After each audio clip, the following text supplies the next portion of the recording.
2 decades of severe weather experience here for you when it counts. This is Doc Deason's Weather, live now. Hi, everybody, and happy Sunday night. Almost 11 o'clock. We're at 10:54 right now. Thought we'd hop in and talk a little bit about what's going on weather-wise.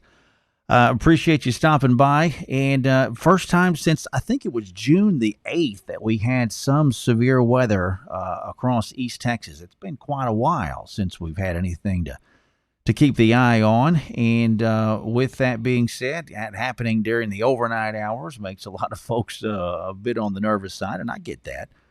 So I thought we'd take a look around and see what we do have to work with. We have a couple of severe thunderstorm warnings that are in place. We have really just a big long line of them that is coming into our far western counties, and that will continue to be the general trend. The Weather Service is going to take this thing, and they're just going to kind of walk it across the area from west to east with severe weather mainly consisting of the strong straight-line winds.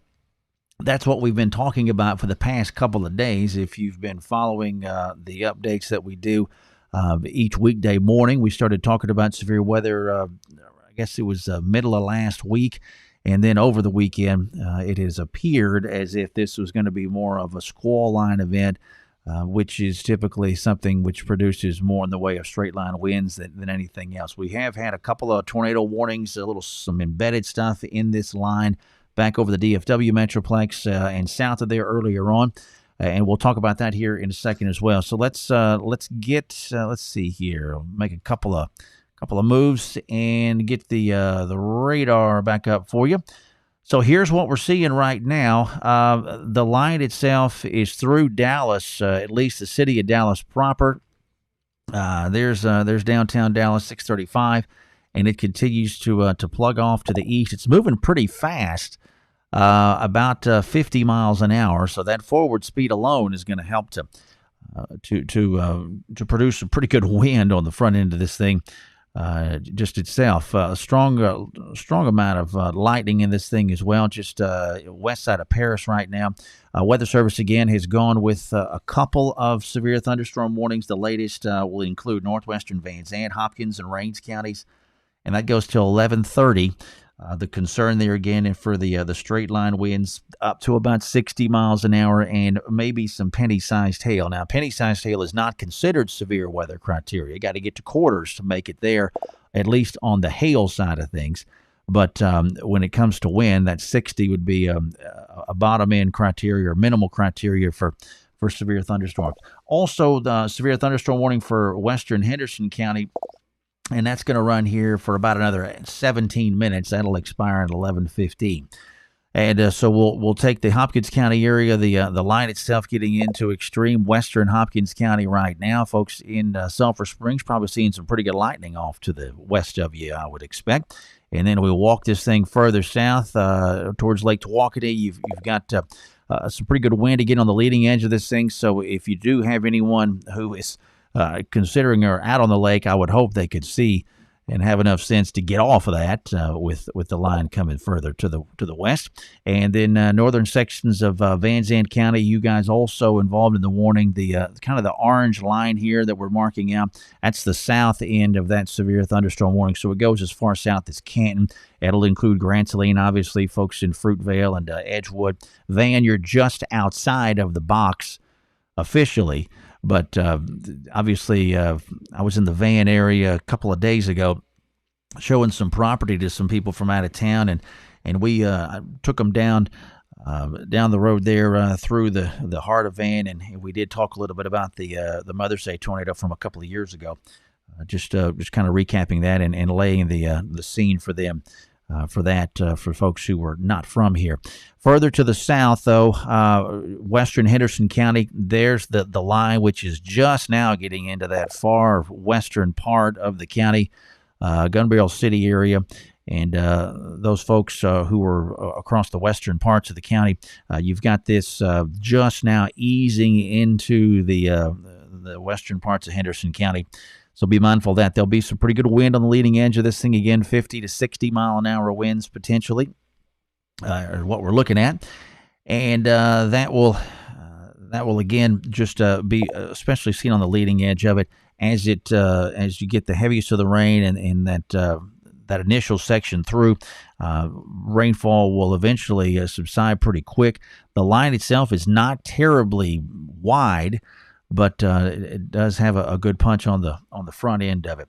So we'll continue further to the south down towards Corsicana. And folks in Navarro County, the line continues capable of producing severe weather that far to the south, kind of along and north of that Highway 84 corridor there near Mahia. It's 23 hours. And then you get down towards Waco, and the tornado watch box continues in place there, but no severe weather, at least at this point, that far to the south. So good news for those folks there. And you can kind of make out a general motion on this thing. Here's a radar loop for the last about the last hour or so, and you can see it making pretty good progress. The more intense lightning up towards the Paris area, up into Lamar County. We've been thinking all in all that the severe weather threat is going to be more pronounced the further north you get, the closer you get to the Texas-Oklahoma border. And that seems to be generally playing out. They had some pretty good severe weather up in Oklahoma earlier on this afternoon, up near Oklahoma City, and some tornado warnings there, and some pretty impressive looking stuff from what I was able to see. But the further south you go, you get a little further removed from the main support for this thing aloft, and that's going to help to, along with the loss of daytime heating, we hope, provide maybe not quite as hospitable an environment for severe weather as it would were you a little further to the north. But still, nothing you want to play around with, and we always want to be mindful of folks' nerves and whatnot, especially with nighttime situations. And it's been 4 months since we really had much of anything as far as severe weather goes. So interesting to see that. Weather Service is continuing to trim counties out from the tornado watch box, which is not surprising. So let's see here. Let me maneuver a few things around, and we'll hop back into the web. Here's what the watch box looks like, the remainder of it. But again, the Weather Service is now canceled. They've pulled out Collin County, Dallas, Ellis, Fannin, Hill counties. So they're gonna continue to trim this thing from west to east as we go through the night. The watch again officially goes until 2:00 in the morning. If you were watching the post that I was making earlier on, you saw me say, "Is this going to be long over by 2:00?" Storm Prediction Center has been watching this obviously as well, and they want to take a wait and see approach on any further expansion of the watch box. So that would be something that they would do up in Norman, and they have yet to determine if they're going to add additional counties on, which they would do to the east, and would likely include most of East Texas if they're going to do something on that. But they'll watch the general trends over the next couple of hours and see how that all comes together. And that'll be what I think, if they see a weakening trend of this thing, that will probably keep them from going too much further south with the watch box, and may or may not have an impact on what they do going east. But still, that's something they'll have to make the determination on, and we'll wait and see on that. But we do continue with the watch in place officially for folks in Anderson County, Henderson County, Van Zant, Rains, and Hopkins counties. Those are the ones that I tend to kind of hold close to the vest there, and then everybody east of there until we see how things trend out a little bit more. So just kind of scanning around here a little bit. Looks like Weather Service or Storm Prediction Center is in the process of going ahead with some kind of an additional watch. Looks like they're going to make a move on an expansion. So we will stand by here and see what it is that they do. Looks like they've put an initial box out. Let's see if we can find anything on that. Nothing yet. So that's something they're just now starting to put together.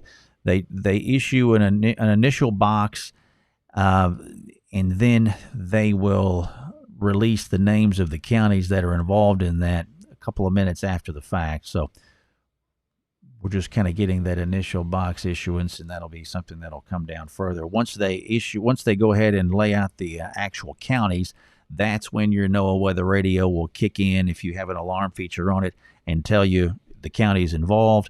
The looks like they're going to expire it here. Looks like that would be 9Z. So let's see, 6. It's going to be probably around 4 o'clock in the morning, I think. So it sounds like they're issuing it now.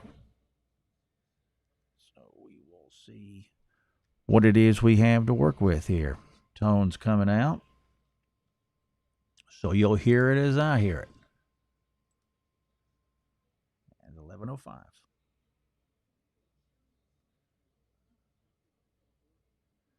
Yeah, going till 4.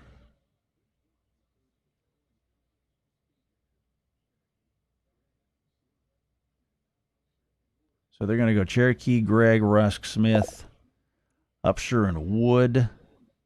So they're not going to take it too far to the south, which is kind of what we were talking about here a second ago. So that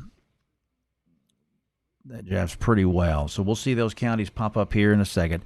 But again, that's a new tornado watch box, and that's going to run until 4 o'clock in the morning for folks just south of I-20, and then points, I'm betting, further north of there. So we'll see how it.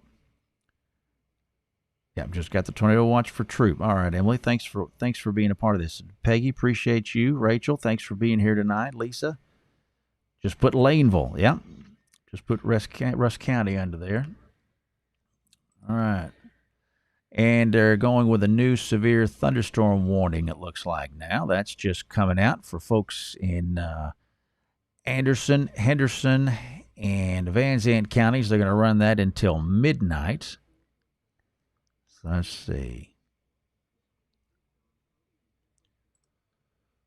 Put that in the printer.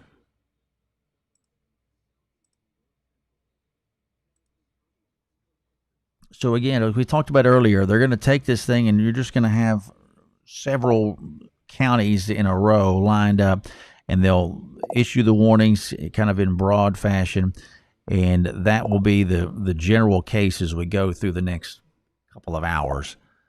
As we just kind of walk this thing across. The wind will be, again, the main concern. This warning, the new one that's just coming out, same concern, 60-mile-an-hour winds and some penny-sized hail. I haven't seen much hail out of this stuff, at least as far as reports go. Most of it's been pea-sized, or maybe a little bit larger than that. But again, that's the new warning until midnight. Folks in southern Van Zandt, Henderson County, northwestern Anderson County.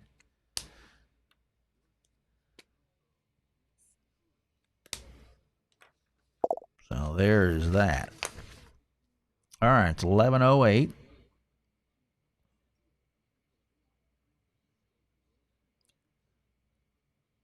Let's see here. Hey, Adam, thank you, man. Appreciate that. Howdy from Longview there, Matthew. Appreciate you being a part. Hey there, Austin. Yeah, Jamie Tyler just got it to Rains County. John, thanks for being here, man. Keeping those folks safe up in Rains County. Let's take a look back into this line now, as we got some new warnings into place. So, again, tornado watch in place, severe thunderstorm warnings in place. The main concern will continue to be for those 60-mile-an-hour winds, especially on the leading edge. There's a lot of lightning here from Paris down to Cooper as you get into Delta County and then on towards Commerce.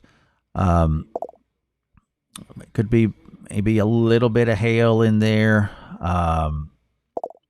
where this these purplish shading is situated at, kind of dotting the area north of 64. But hail is not going to be as big a concern as the wind's going to be out of this thing here. So we'll walk this thing further south. Sulphur Springs, heavier rainfalls just west of you guys now along Highway 24. And if you're on Highway 11 heading out towards Commerce and Sulphur Springs, you're going to run into some hefty rainfall. You're going to have some pretty good wind, too, coming in here. So if you're on 19 coming through Sulphur Springs, either north or south of Sulphur Springs on 19, and you're in any kind of a higher profile vehicle like an 18-wheeler or a van hauling a trailer or anything like that, you're going to have some pretty good wind swing across your path. So that can make for a little bit of a rough ride. But just keep that in mind. Further to the south, a little shower trying to get going along the Rains and Hopkins County line there, north of 69, north of Point. So that's some newer development, kind of out ahead of the main line, which is back just about to get into extreme western Rains County right now, near West Tawakoni. So folks in Emory got some pretty good lightning probably off to the west of you that you're seeing as well. Folks on Lake Fork and Lake Tawakoni, I hope you're off the lake by now. Van Zandt County, not really much going on yet, but the wind will be kicking up here out ahead of this main line. So the wind will kick up before the rain does, before the rain comes down. So expect to see that if you're on I-20 heading towards Terrell, between Canton and the Van Zandt County line, rain is fastly approaching. And then down towards Gun Barrel City, far western Henderson County line is into the westernmost part of the county, but doesn't seem to be quite as impressive as far as the reflectivity returns are concerned as you get down towards Corsicana. They're still under severe thunderstorm warning that far south, but the line doesn't look quite as impressive to me on radar as it does back further to the north. You can kind of see what I'm talking about there with just the overall intensity of it, although there is some pretty decent lightning in that section down along I-45.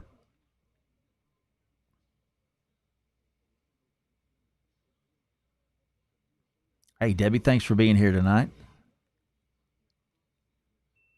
Mark, glad you're watching the Wood County. Appreciate that, man. April, thanks for being there in southern Van Zandt County. You guys are okay right now. Thanks, Tara. Appreciate that from northern Houston County. Good to have you guys with us tonight as well. If you have, if you're out shooting pictures tonight, you can do that stuff safely. You got a pretty good light show or whatever. Hopkins County, Rains County, northern Van Zandt County. Love to see that. Feel free to tag that in the comment section here on the video, and that'll let everybody else see it, and I'll eventually get to see it. But I saw Dan Bruno, a friend of mine from up in Dallas at KRLD, I think he had a camera sitting out on the patio at his house in DFW earlier on. It was neat to see that lightning coming through. That's always something neat for us weather folks to get to enjoy. Hey Jane, thanks for being in here tonight. Yeah, Peggy, I bet it sounds good there with the wind coming through the trees. And that brings up something too. One thing that I am concerned about, not only for tonight, but as we go through the next couple of weeks, these trees that got impacted back during February during the freeze. We took a tree down, probably a 90-year-old tree in our front yard within the last month. And when they took it down, there were a lot of really dried out and cooked limbs on that thing. And I feel like we're going to have issues with downed trees and limbs and that impacting power lines and the like. I think we're going to see a lot of that in the coming weeks as we start to get some of these storms through here. But we haven't had anything of significance for a couple of months like we talked about earlier on. And I think that we will have a lot of folks who, unbeknownst to them, have some sick trees on their property, and it's unfortunate to think about it. But I think that is something that we're going to have to kind of work through over the next coming months with these weakened trees and those weakened limbs being pulled down by some stronger wind that they and these things really haven't had to deal with much of late. They've just kind of had some pretty tranquil weather for a while. I know you do need some rain, Misty. We do too. You got 17 trees in your backyard, Peggy. Yeah, I hope you don't have to deal with much of that either. Chances are maybe some of them, or at least one of them, has some issues, but I hope you're A-okay there on that front. As far as Lufkin, hey Nancy, thanks for being in tonight. Lufkin's looking okay. The tornado watch box looks like we've got that all in place now. So let's go back and let's hop over here to the enhanced display for a minute. All right, here's our latest tornado watch box. So they take it to Cherokee County, take it down to Nacogdoches County, Shelby, and then everybody north of there. And let's see here. That watch, I think we've talked about that already. That's going to go till 4 in the morning. So that will not include Lufkin, but it will include Nacogdoches. And it will include folks in Center, Shelby County, Carthage, Marshall, Henderson, Jacksonville, Tyler, Longview, and everybody further north. So just be mindful of that as we go through the night. This severe weather threat will be long gone, I think, though, before this watch expires at 4 o'clock in the morning. So it's just a gut on it, but we'll see. But that's my expectation based on how this thing is moving, this line is moving. Because when the line comes through, that's pretty much going to be it on the severe weather threat. All right, see a couple of questions that we had. I've seen a lot of traffic here. Let me see if anybody has any. Got the tornado bags packed, Rachel. Well, good for you. Hopefully you won't have to use that. I've been in 2 houses. I've been on 2 properties in the last week that had tornado shelters in them, which has been very interesting to see. Haven't seen many in a while, but ran into 2 in the last week, which is always gets my attention. Let's see here. Tornado risk, Jake. I think it's still pretty low, but you can't ever rule it out. The stuff that's been going on earlier this evening, the tornado warnings that have been issued have been for these little spin-ups inside, kind of embedded in the line. When you start to see some kinks in a line like this, sometimes you can put together just enough rotation to bring usually a smaller tornado into play, but it's not typically a big tornado environment when you're talking about a line of storms that are they have to share the energy with the storms above them and below them, and it's just not the best of dynamics for the big tornadoes like we think about the big wedge tornadoes, the types of things that we that like what went through Van, what went through the Canton area. Alto. This is not a day like that where we're going to deal with those individual storms that can really race along and do a lot of damage from that perspective. Typically, the ones that are going to be embedded in a line like this, I mean, they can do some, you get some decent damage out of that, obviously, but the straight line wind concern is usually more pronounced in a squall line situation like this. But you can't rule it out ever.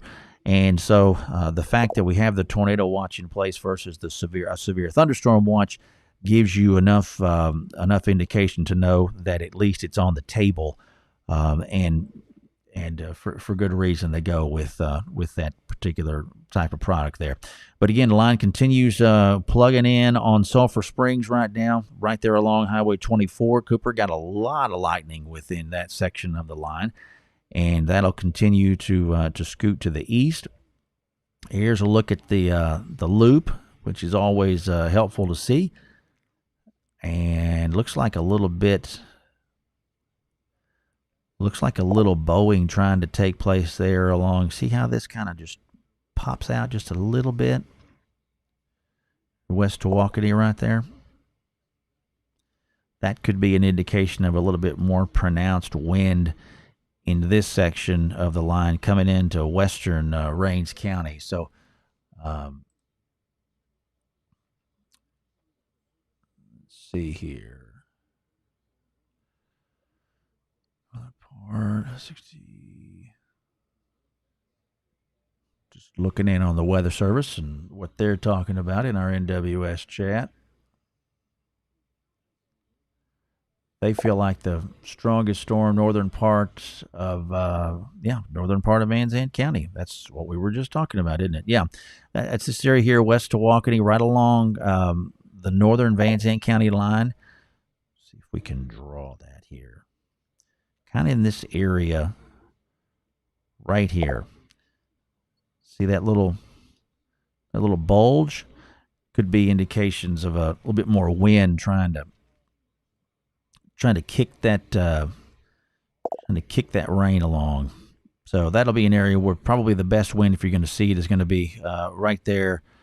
That'll be west of 19, north of Wills Point, between Wills Point and west to Walkeny. If I'm looking at wind, that's probably going to be my best, one of the better looks for now, at least.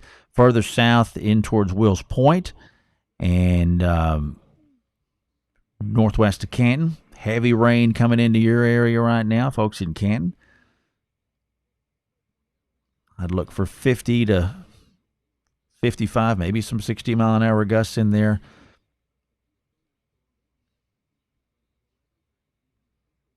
You're welcome, Kim. Thanks for being here tonight. Further south, the line looks a little bit more ragged. You get down into Henderson County, you can notice how the overall strength of it. You can see the brighter, harsher colors there. Western border of Van Zandt County. You get down towards Gun Barrel City. Still some heavy rain, but it doesn't present quite as well as it did further to the north. Corsicana, heavy rainfall there, Corsicana area. And we'll take everything we can get on the rain, too, by the way. But looks like Weather Service has got the warning as far south as Mahia, give or take.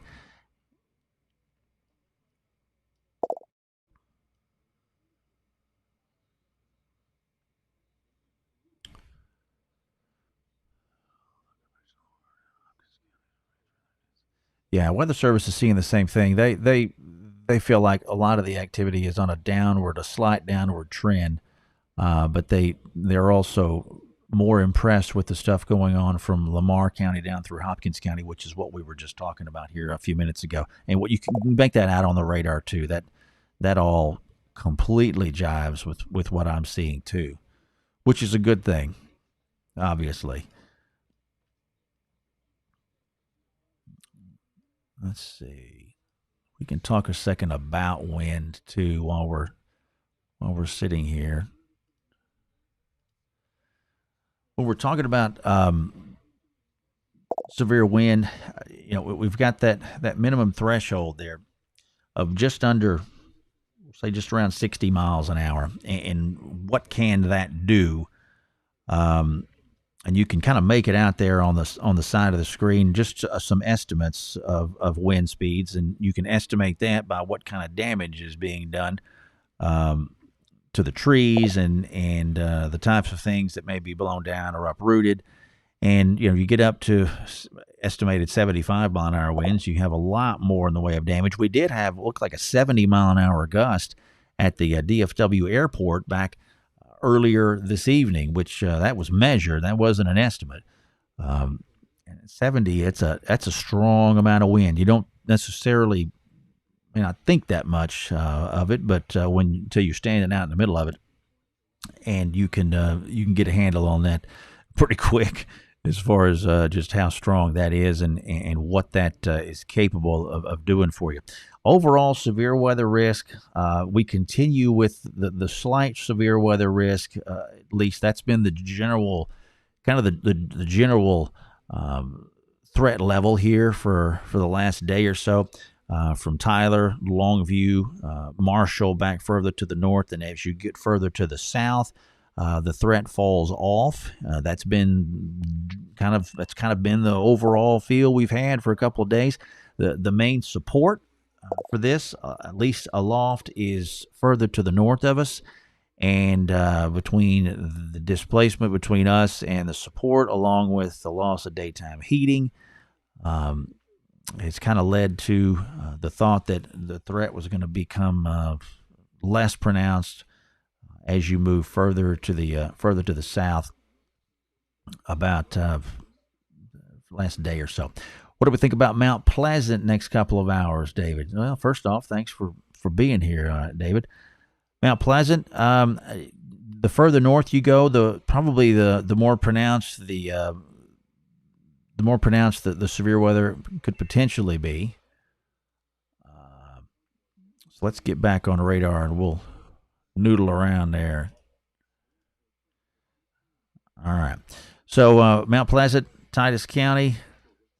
Nothing right now going on. Just you may be seeing a little bit of rain. It's hard to tell for sure, but I'm going to continue to watch this line out to the west of it. Looks like Weather Service is now going with a new severe thunderstorm warning based on the box that I just saw pop up.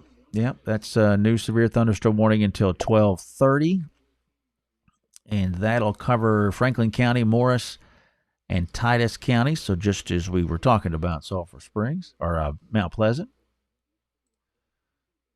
So let's throw that in the printer.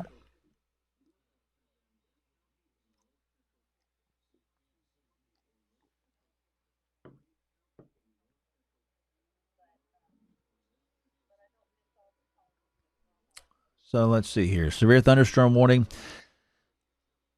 for northern Morris, Titus, northern Franklin, 12:30, 60-mile-an-hour winds, and quarter-sized hail possibly there with that.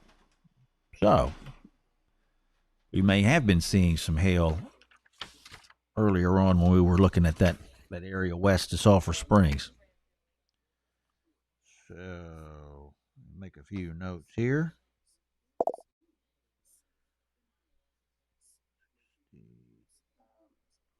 Stuff's still moving east at 45 to 50 miles an hour. So that's good.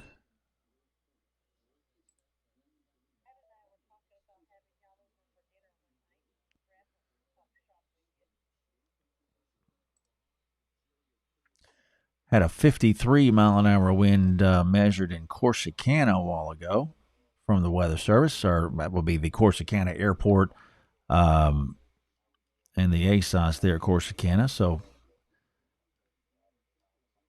that's impressive in itself.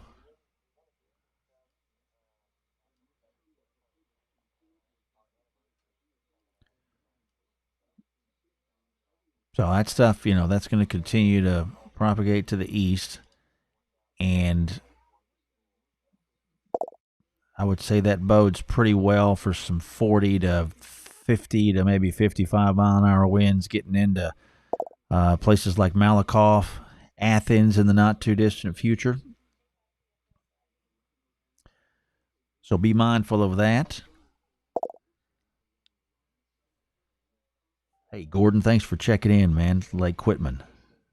Southwest wind just up to 20 miles an hour. Okay, it's been a breezy day. It felt nice today. It was humid, but it was good to have the breeze. I like a good breeze myself. All right, Weather Service is going with a new severe thunderstorm warning. So let's take a look at that here. Give me 1 second to pull the info up. Looks like they're hitting the sirens. They're hitting the weather radios right now, so stand by for that.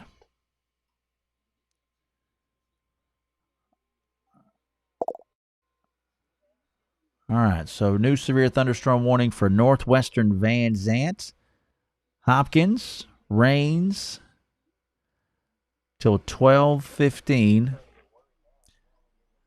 They've peeled off the hail on this and are just saying 60-mile-an-hour gusts. Weather Service sees the line sees the line that is along a line from near Paris to near Wills Point, going east at 40 miles an hour.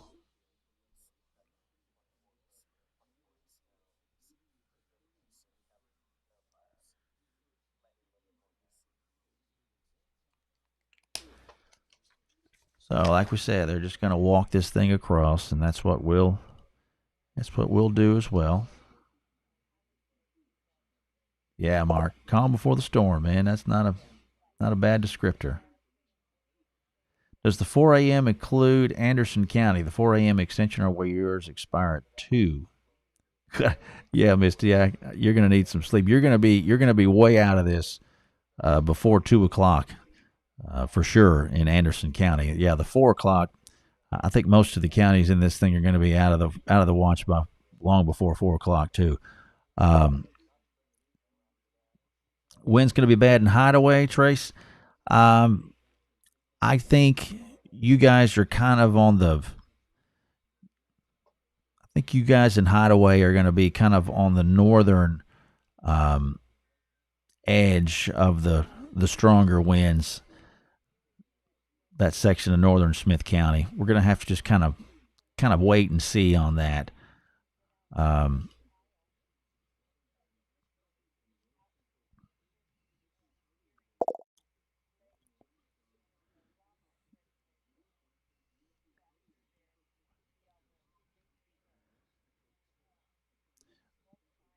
Looks to me like the could be a little bit of hail back in here, northwest side of Canton, along 20 right there where 64 crosses 20.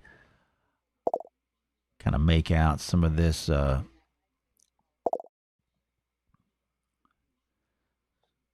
of these pixels here, either side of 20. Could be a little bit of hail in there. A little notch right there too. Kind of keep an eye on that.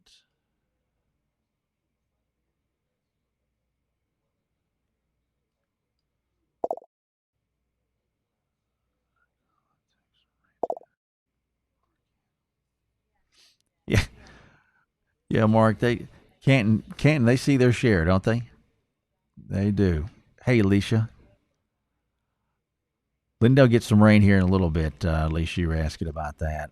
Um, we'll just kind of keep a little eye on this. Just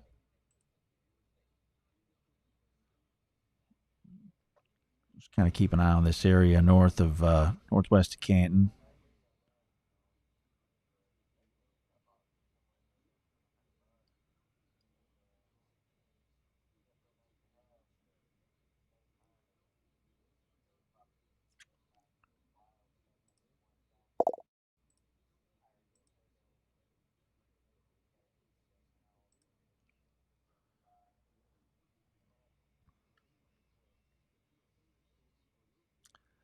Hey, Pamela, thanks for listening in tonight from Linden. Yeah, you guys will get some. It's going to be a while for you guys in Cass County, um, but you are inside the tornado watch box, and it'll run until officially till 4. But again, show's going to be over with long before that.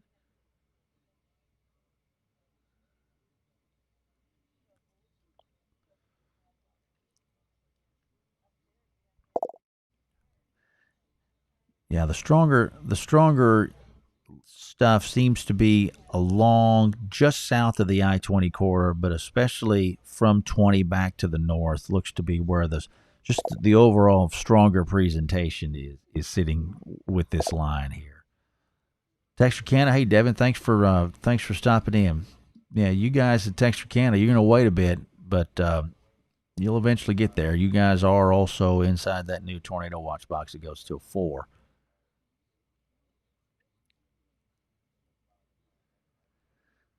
Melinda asking about Troop, southeastern Smith County. Yeah, well, you get some good rain there. This thing's moving east at about 45 to 50 miles an hour. So, switch this over. Got a measuring tool here. So we're about an hour away for Tyler, I think, just roughly looking at it from the downtown part of Tyler back to the west, moving east at 40, 45, so almost 40 miles away from downtown Tyler right now anyway. Lightning and Van, Rachel. Yeah. Yeah, if you are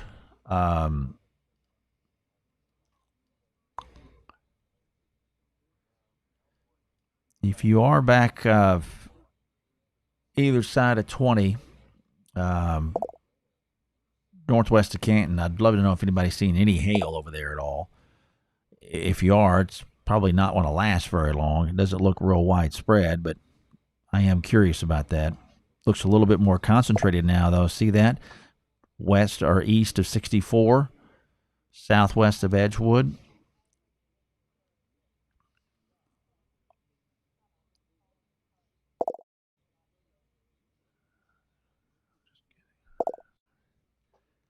Chelsea, Emory's looking okay. Get back up in here. You got hefty rain on your way. Let's see here. Fort Worth has cleared some additional counties from the tornado watch. They've pulled Bell and Delta and Hunt and Kaufman and Lamar counties out. Like I said earlier, once this line comes through, that's it as far as the severe threat's concerned. And the rain, really. It's good to see that. I appreciate them doing that. And I know the guys and girls on the TV side appreciate them doing that as well, because there's nothing sometimes more frustrating than having to babysit a watch box that's not going to produce anything more for the rest of the night, especially after you've had a long day. And I know a thing about that. Let's see here. Trying to look at some additional comments. You're welcome, Chelsea. Glad to help out. Take care of those babies. Yeah, just looking back in here, Rachel, it doesn't seem. I'm just trying to keeping an eye on that. So this is another product coming out. Okay, Weather Service is going to go ahead with a new severe thunderstorm warning, and they're going to include a lot of folks in this one. So we had a lot of folks waking up here or checking their phones or whatnot. A lot of folks probably stayed up and watched the Chiefs game. Severe thunderstorm warning now for Camp, Franklin, Smith, Titus, Upshur, Wood. That's going to go until 12:30. So let me print that. This will be one that gets a lot of people up. 60-mile-an-hour winds and quarter-sized hail. Again, same thing we've been watching here for a number of hours.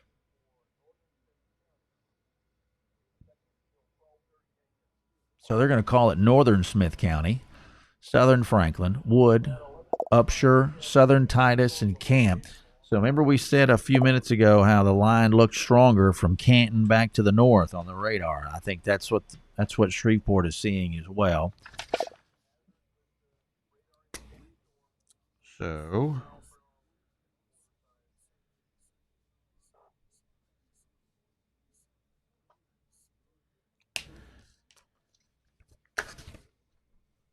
all right.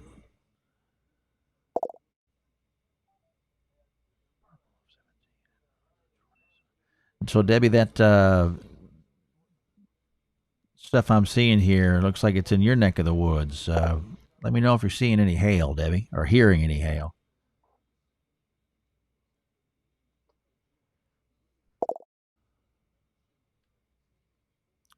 All right, so here's how the warnings are going to shake out. So Tyler is not going to be officially included in the warning. This will be for folks basically along and north of I-20. Again, new severe thunderstorm warning that runs until 12:30. So let's make that first off All right, so severe thunderstorm warning down northern Smith, southern Franklin, Wood County, Upshur County, southern Titus, Camp. Storms moving east at 40, quarters and 60-mile-an-hour winds possible. So I would think the quarters probably has something to do with this stuff that we've been looking at here, kind of spotty over Van Zandt County. Is my gut on it. That's just supposition for me, but going to have a pretty good little burst of wind coming into western Wood County. So folks there along 69 near Alba, I'll be ready for that. Yanis, you get your show as well. And it will continue kind of just running from west to east, just as easy as you please. So let's try to get this loop going here. No hail? Okay, thanks, Debbie.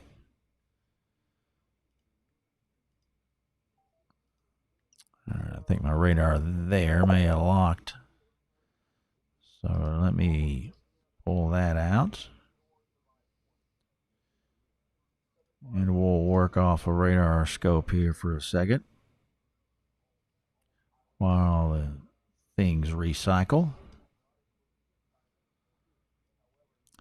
So yeah, so here's what we're talking about. Notice how things look just a little bit more intense over Myrtle Springs area. There's those few pixels which could be indicating some kind of hail. Southwest of Fruitvale. Jamie's got the ray. Wind's picking up big time in Canton. Yeah, I believe it. Right on time. Wind will pick up before the rain does. But then the rain starts a-coming. So, back up to Emory. You got some hefty rainfall in the Emory area right now, west side of Emory, and that'll continue to transition east. And you folks in Alba, Yantis, Como, just stand by.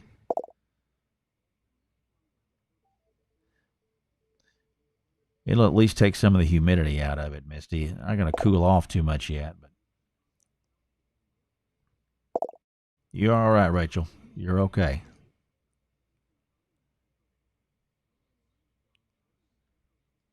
Sulphur Springs, that's a hefty looking pocket of the line right there on the north side of Sulphur Springs.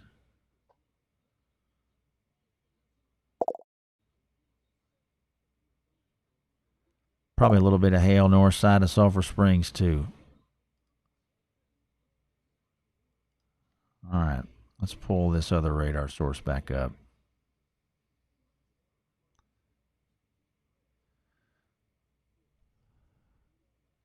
All right. I like this because we're able to locate and mark streets and put a lot more landmarks on there for you. So if it's not raining in Canton yet at your place, it's going to any minute. So Murchison. Okay, Sarah, you're in Murchison. Yeah, you're not far. Hang in there. It's just west of you. About to hit Athens. Decent lightning production in there too, but again, not quite as pronounced. Just looking at the radar returns don't look as impressive as they do up along 19 there north of Sulphur Springs. That's a pretty decent little hail signature there north side of Sulphur Springs right now, right along 19.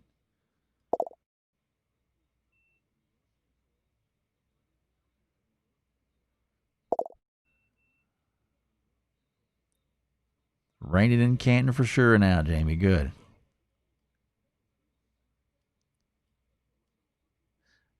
Again, some scattered looking hail returns there east of 19 as you get down southern Hopkins County. Right there north of Emory in Rains County. Further east, Just some garden variety light to moderate rainfall. There'll be some pretty good wind, though, in here that's going to sneak up on you. So don't let that fool you. The wind's going to get there before the rain does.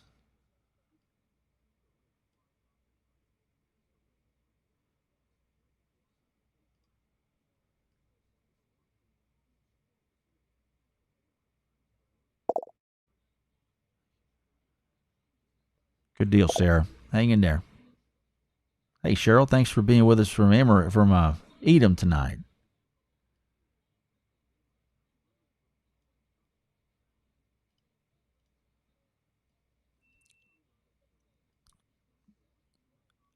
So quiet Lindale, quiet Smith County. Smith County, if you're just hopping in, Smith County, northern Smith County, put under severe thunderstorm warning here just a little bit ago.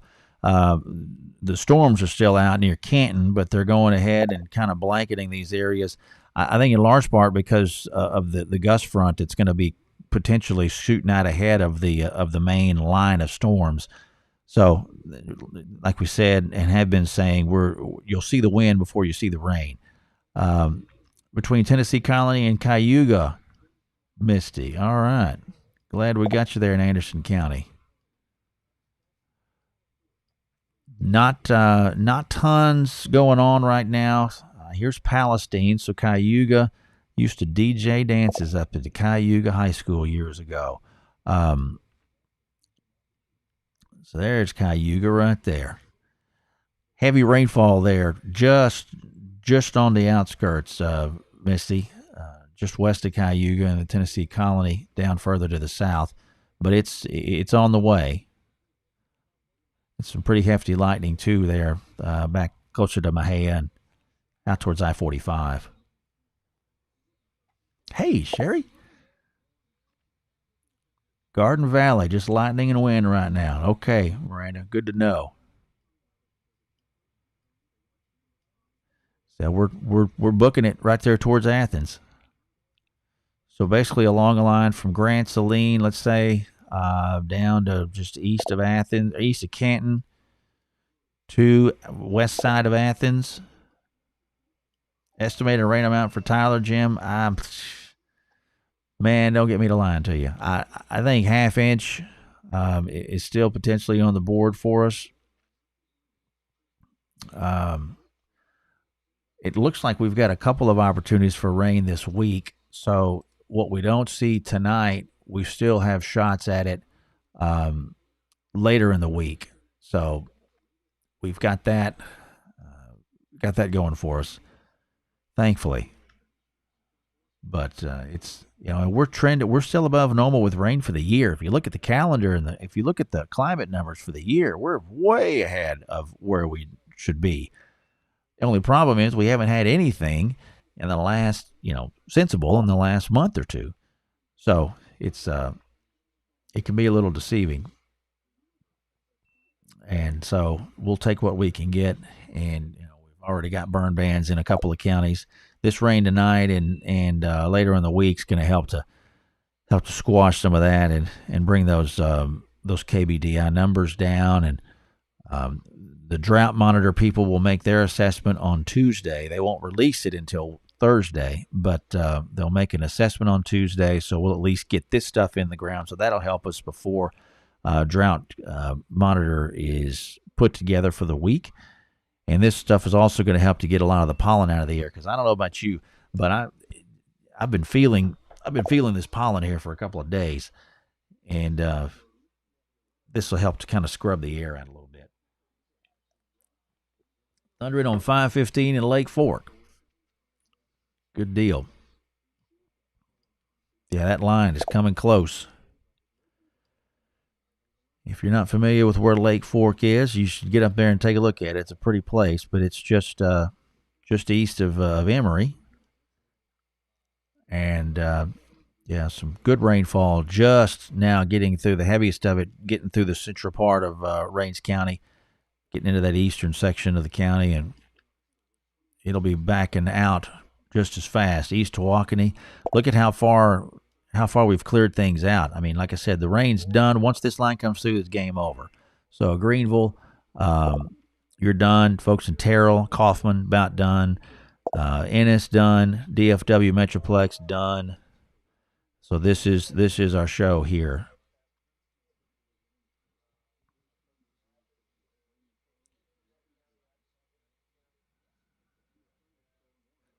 Thank you guys for being a part of this tonight. If I know there's folks who just really kind of pay attention to severe weather, and I get that.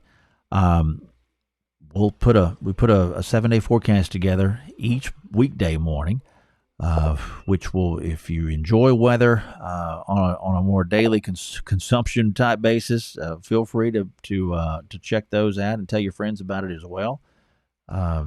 Appreciate the follows and the likes on the page. Hopefully, we're able to get you some information that's helpful to you, even when it's not pressing severe weather like what we've had tonight. It's interesting though to watch the interest level in this stuff pop up when we do have talk about severe weather or hurricane stuff or the winter stuff. It's always interesting to watch that kind of pick up the interest level. Highway 64 outside Canton, head towards Ben Wheeler. Rough right now, Laura. Okay. Well, I hope you are staying safe. And this line looks a little bit better over Henderson County now. Athens, west side of Athens, man, that line is I bet the wind's blowing good in the central part of Athens now, probably on the east side of town too.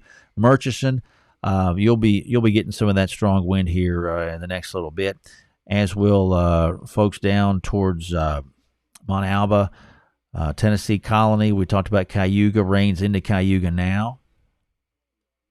Palestine, you're a ways out from this. Still close to 80 at the airport there. Palestine, 79 right now.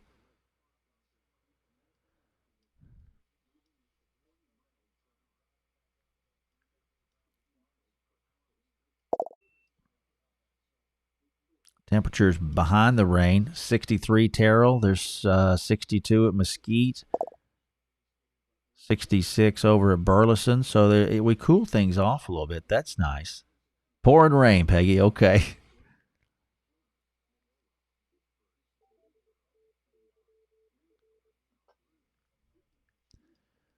And then out ahead of this, you got 80 at Tyler Pounds right now.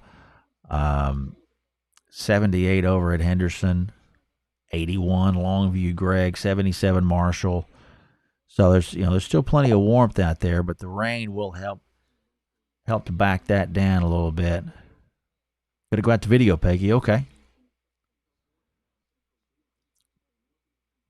Sulphur Springs, you guys, you will be cutting the rainfall intensity back a lot here in the next 10 minutes, probably. Still some scattered hail, looks like potentially. There's Hatchettville. Trying to think of what that highway is there. That's 71. But that's some of the better hail potential right there. Hey, Ashley, word about Lindale. We'll be into Lindale here in the next 30 minutes for Lindale. 30 to 40 minutes. Coop, Tyler, I'd give it an hour or less. The warning does not include Tyler, though. The severe thunderstorm warning that we have is going to include Smith County, but just the northern part of Smith County. So Lindale, Garden Valley, Jamestown, the area up there, northern part of the county, Winona. You guys all in that, as is Mineola. Nothing severe Mineola right this second. Some pretty good rainfall, up 69 towards Alba. But the strongest, the more intense stuff that would produce potentially some severe weather is going to be back over into southern, southeastern Rains County, and then especially that pocket there near Grand Saline. We'll do it, Ashley. Thanks. Saw her today. But I would be interested to see if we have any hail reports out of Grand Saline, west side of Grand Saline. west northwest and west southwest of Grand Saline, and then further down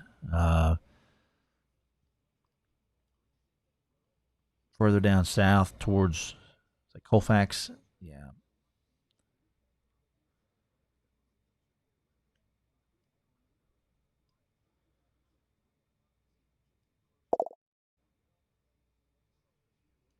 Ben Wheeler, Edom. Well, let's see. That's a pretty good rain right there. About to get into Edom, or about to get into Ben Wheeler, I should say. And it'll be into Edom soon enough after that. Thanks for checking in tonight, Lauren. Appreciate that.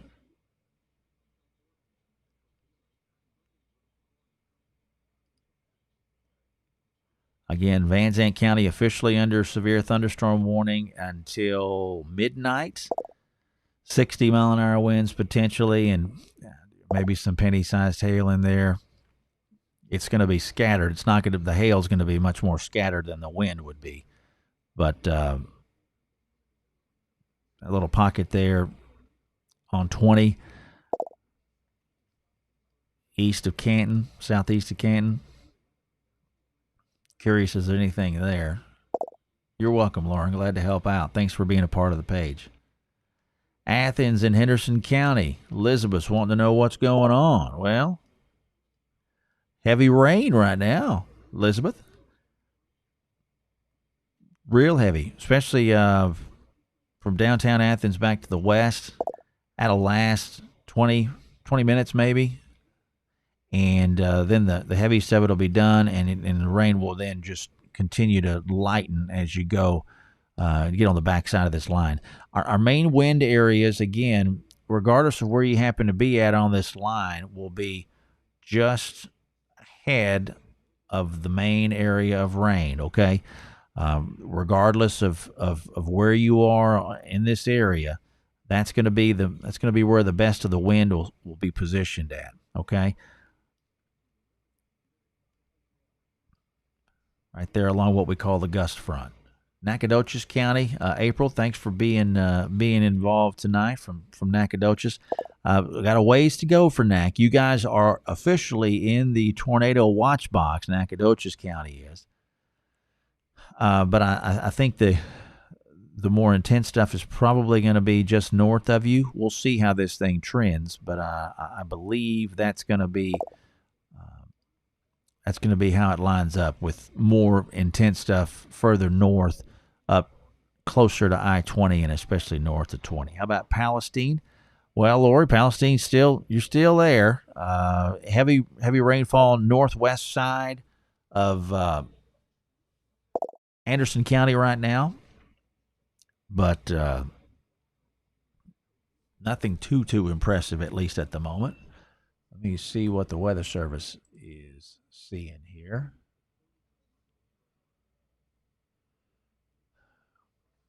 Convection roughly I-20 southward has generally declined, and the current plan is to allow the warnings to expire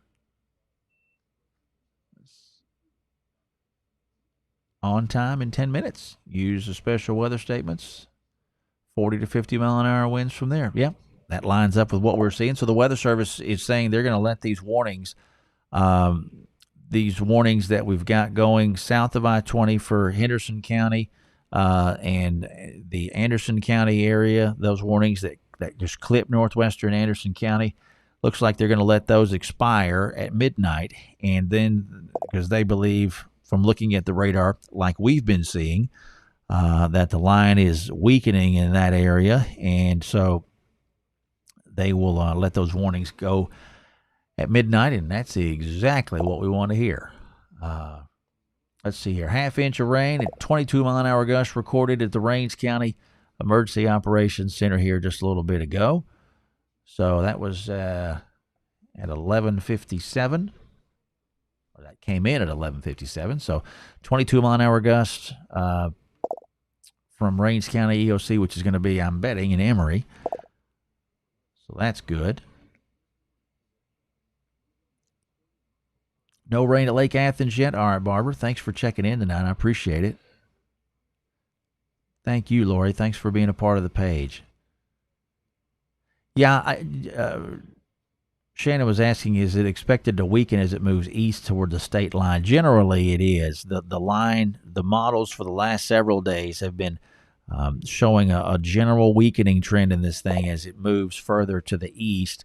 A couple things going on there. Number one, you've got we're further and further away from any kind of daytime heating, and so that helps to take a little bit of the charge out of the atmosphere normally. Number two, the main support for this, the main support aloft, up in the air, way high up in the air, is displaced further to the north. So the further south you go, the further you were removed from some of the support mechanism aloft, and that makes for a little bit more of makes it harder to perform, for these storms to perform like they do the further they get away from a lifting mechanism aloft. So a couple of the reasons why we expected things to diminish as we went through the evening hours, but that loss of daytime heating has a big part of it. Any rotation on the radar, Lauren's asking? No, not really right now. Too much, really. Just nothing that's really sticking out to me. You're welcome, Stacy. Glad we could do that. What about Rusk? Hey there, Kara. Rusk is looking all right. I think, did you see those warnings just fell off there at midnight for at least southern Van Zandt County and Henderson County and Anderson County. So we pulled those down. What about Rusk though? Rusk, you guys you'll see some moderate to heavy rainfall and get into your area here the next hour or so. Nothing too impressive, at least at the moment.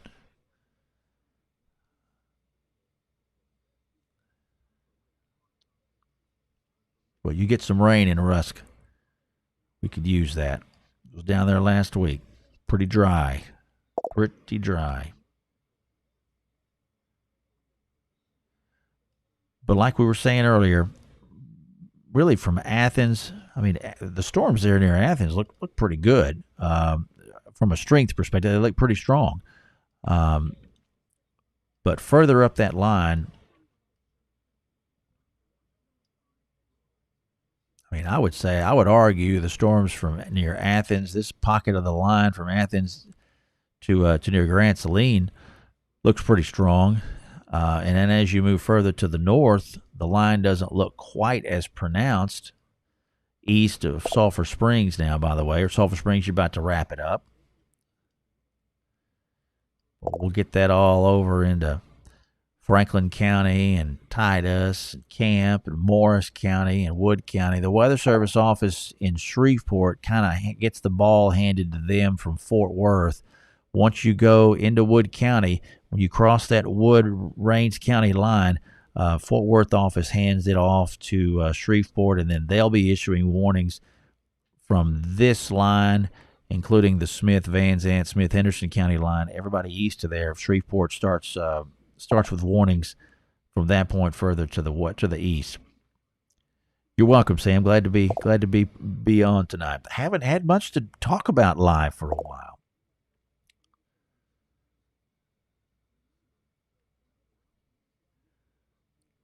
Thunder's kind of spooky, huh, Rachel? Yeah, it can be. Sure can be. All right, let's see here. What else are we hearing?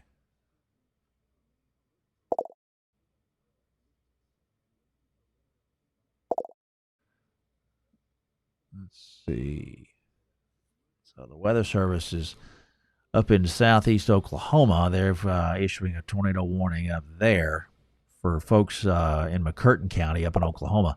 Storm near Hugo, or east of Hugo, rather. But as we talked about, the further north you go, the closer you're getting to that better support aloft, and the more likely you're going to be to see severe weather. But that's way out of our area.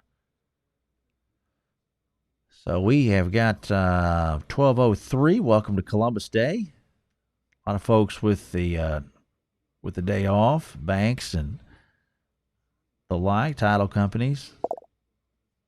Getting some rain in Van. Toby, good. Good. Lightning and wind in Lindale. All right. Thanks for that, Elba.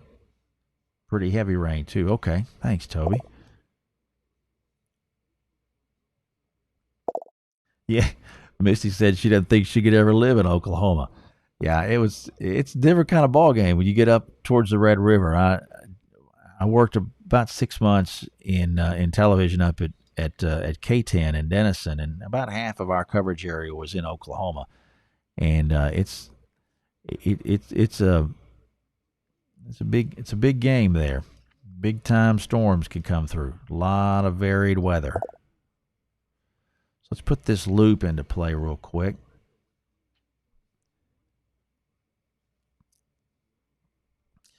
So you can kind of make out, you're seeing the same thing that I'm seeing. There's that tornado warned storm up there in southeast Oklahoma. So again, that's a ways out from our area of concern here. But line's getting east of Sulphur Springs now, east of Emory, east of Canton, and so we're gonna continue to just kind of wipe this watch out from west to east. Going to have some pretty hefty rain getting into Tyler here in the next, half hour or so. The line seems like it's trying to get its act together a little bit more. Down really about to the Henderson-Anderson County line, if you ask me. Notice the lightning in there. That production picks up a little bit. There's a break in the lightning when you get south of Athens. Kind of see that, those little white indicators. Usually where the lightning's picking up is where the intensity of the line's picking up too. So what's going on in Jamestown, Amber? Well, you got some hefty wind and some hefty rain coming into your area there in northern Smith County.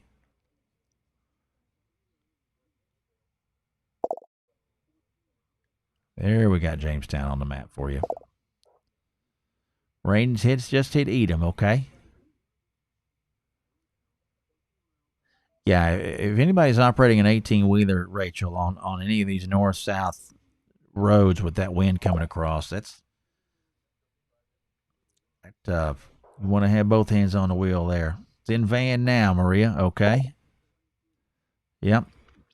I completely see what you're saying. Heavy rain 5 miles north of Jamestown. Thanks, Samuel.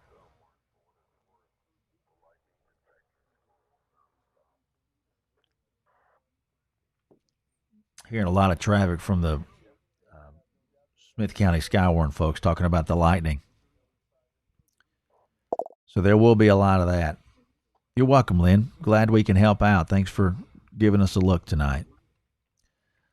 So, Ben, yeah, it's nice to be able to do this kind of stuff. It's not as doesn't feel quite as pressing as when you've got the tornado warned storms and all of the drama around that. So we can kind of walk through here, kind of sit on the couch together and watch it rain. Fruitvale, yeah, okay, good deal there. Maybe a little bit of hail there, southeast of Ben Wheeler. Just right there, just south of 64. Probably by this time, it's on the other side of 64.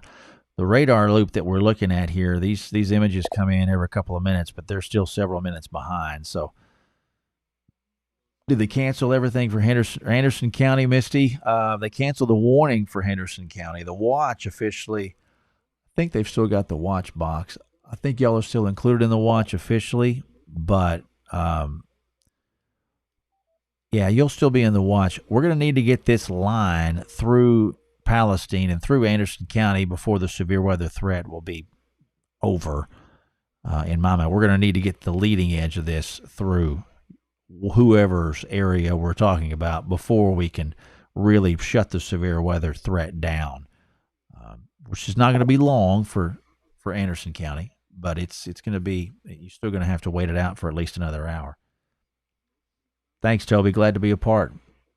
Appreciate you being here. So it's 12:08, and let's see here. Let me go back through our warnings.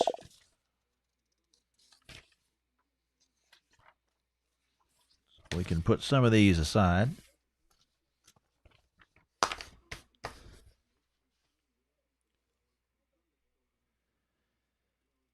So we got northern Smith County, southern Franklin, Wood, Upshur, southern Titus, and Camp County. Severe thunderstorm warning until 12:30. Let me get the radar back over there to show that.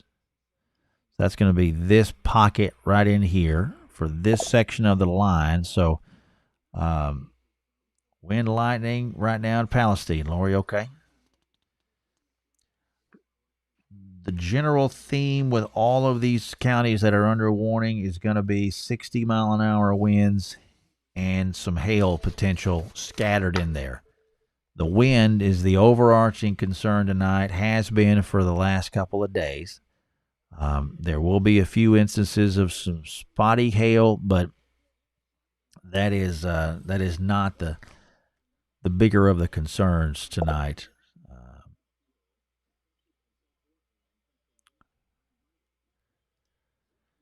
Here's kind of a look at what we've been working with as far as severe weather concerns and the thoughts on that. The slight risk area includes, folks, Tyler, Longview, the low end tornado risk, the low end wind threat, and the large hail, the large hail threat in there potentially. Although that may be a little bit deceiving because we could probably downgrade that large hail for Tyler and Longview down maybe to a marginal mention of that. But it gets kind of confusing when you're trying to work through all these different risk areas. You can see at the bottom, I put a key there on the bottom. So we've got, think of no severe as 0 out of 5, a marginal risk 1 out of 5, slight risk 2 out of 5, and so forth and so on. So the further up the chain you go, the greater the risk. And it can get a little bit confusing down there in the, especially in that low end when you're talking the difference between marginal and slight. The risk categories were expanded, have been expanded a lot from when I first got into this business. Back then we had slight, moderate, and a high risk, and that was it. But since then, they've added the marginal, they've added the enhanced risk, which I think adds a little bit of confusion to the situation. But hopefully the numbers kind of help to take a little bit of that confusion out of it. I don't know if it does or it doesn't, but that's the hope that it will. I think I just heard a little bit of thunder here in South Tyler, if I'm not mistaken. But maybe I didn't hear that. I heard something, and I hope it was thunder. If it was something else, that would probably be a bigger problem. Glad we could help, Rachel. Very glad we can help out.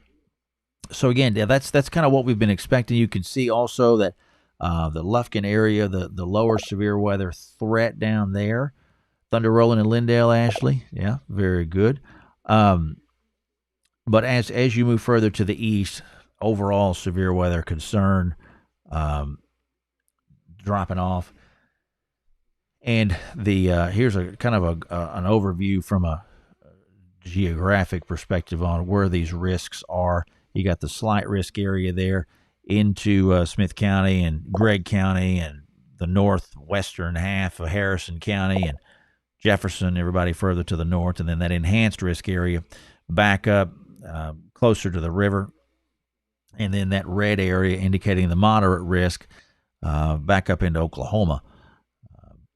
As far as that goes, yeah, I think that was some thunder that I heard a while ago in South Tyler. I'm pretty sure. But we are sitting at almost 12:13, almost 12:15. We're at 12:13. So as we continue to watch this line push through, I know thunderstorms at night can be a spooky thing. Thunderstorms during the day, if you've gone through a significant severe weather event, thunderstorms anytime can cause you some concern. So that is not lost on me. We've had ourselves a pretty impressive run over these last 5 or 6 years with the Van tornadoes and the Canton tornadoes and the Alto tornadoes.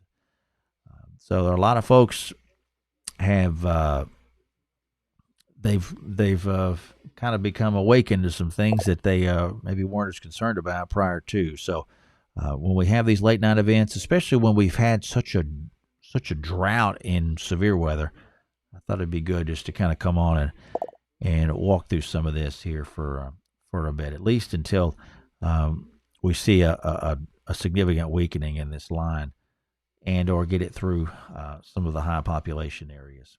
So that's what we're trying to do here tonight. Let's see here. Fort Worth feels like things are quieting down. 40 to 50 mile an hour gusts possible in parts of Henderson and Anderson counties. Yep, I would totally agree with that based on what we were seeing on the radar. Stronger part of the line continues east. Let's see here. Yeah, that all completely jives with what I'm seeing.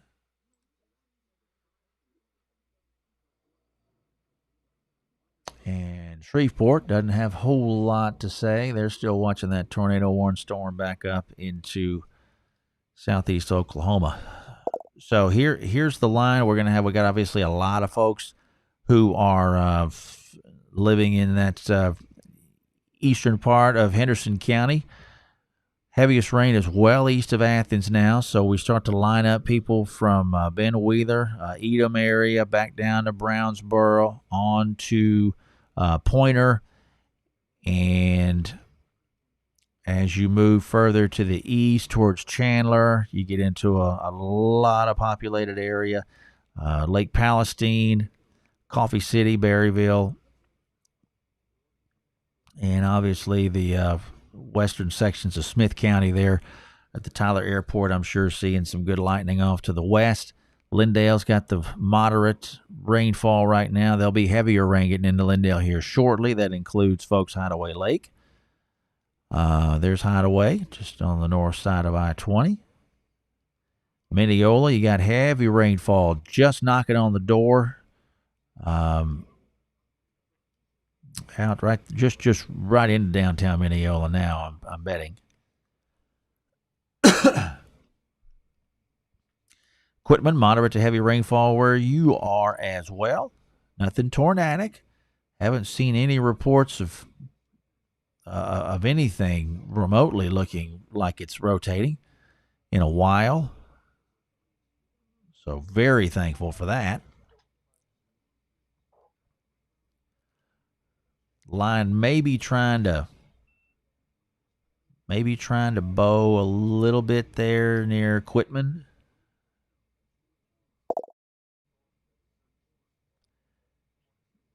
Is there a tornado in Texas right now? Not that I'm aware of.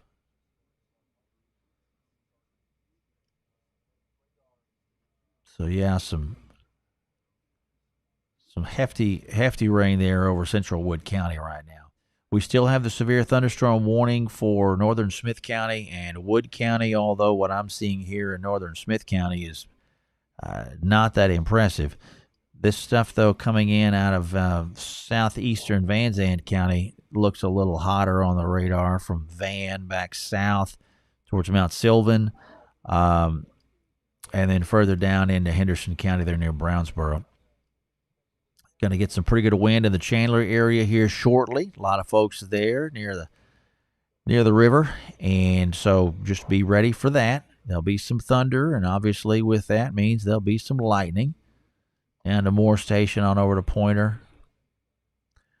Jacksonville, you guys in Cherokee County, you're still a ways out, but that northeastern or northwestern part of Cherokee County is going to get the first crack at it, it looks like, based on the forward motion of this line. And again, Tyler, we'll get rain into the city here next probably 20 minutes.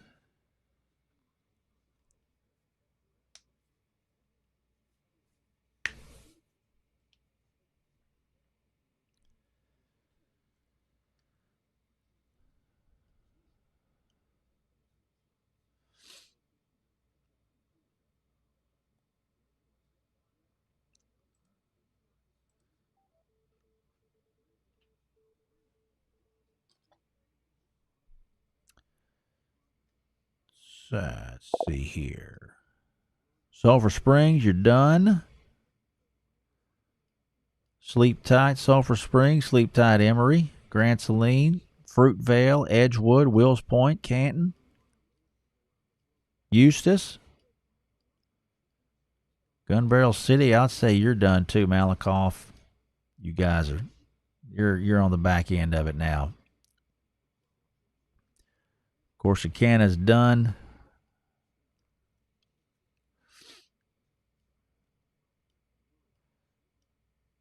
Delta County, you're done. Paris, done.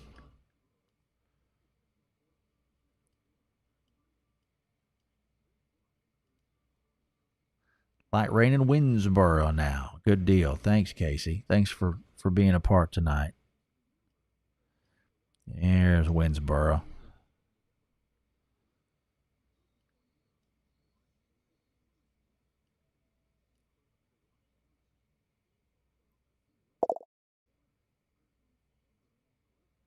I'm waiting on you to tell me to go. Well, Misty, go to bed.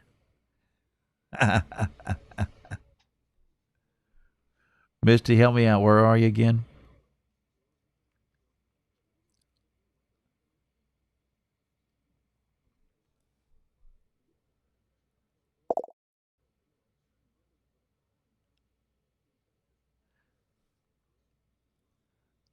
Let's see where Misty's at. And Lori. Okay. Well, that's a rain and wind in Quitman. Heavy rain north of Lake Quitman. Good deal, Gordon. Thank you, brother. Thanks for all you do. Gordon sends me rain reports and temperature reports regularly, and I appreciate the heck out of it. Up there in northern Wood County.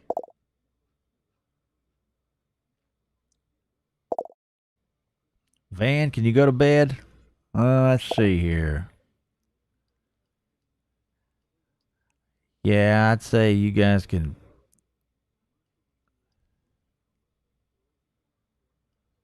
I'd say you guys can about hit the sack in Van. Yeah. Roy, that's what I do. Oh, Misty, okay, you're between Tennessee Colony and Cayuga. Okay. Let's get over here and do a personal forecast for you. You got a little ways to go. Give me about 20 minutes, and I think we'll be able to shut her down for you, okay? So hang in there.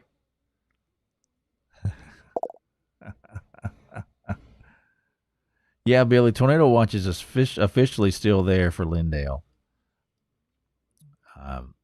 It won't be there at 4 o'clock, which was what it was supposed to expire, or when it's supposed to expire officially. But it'll be there for another.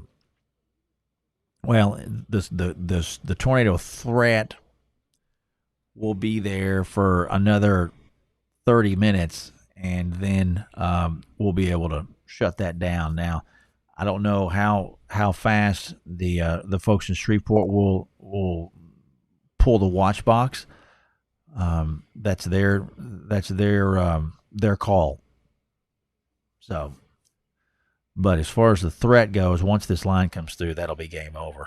And you could see that Fort Worth has done that. Fort Worth is waiting. They're waiting on this line to get out of southeastern Van Zandt County and to get out of eastern Henderson County.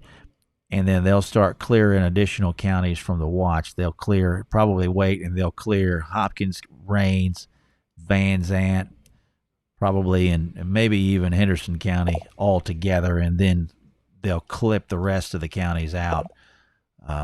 It's going to take a little longer because this line is kind of pulling up a little bit. It's slowing down a little bit on the south end. Thanks, Casey. Appreciate you. Brownsboro, Tamara. Man, let's check it. Yeah, Tamara, about done Brownsboro. If you're on the east side of Brownsboro out there on 31,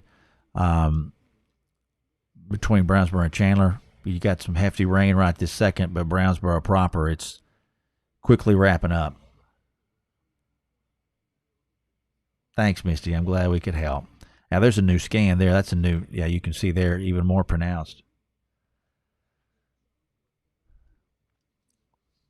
lightning detection system just indicated a lightning strike within 15 miles of South Tyler, so it's coming towards us. Plenty of lightning for North Lindale. Yeah, Haley, I bet so.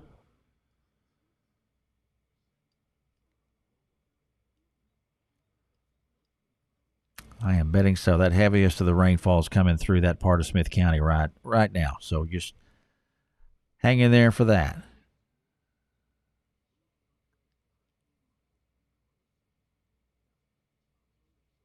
Glad we could help out, Barbara. Glad you're here. Tell your friends.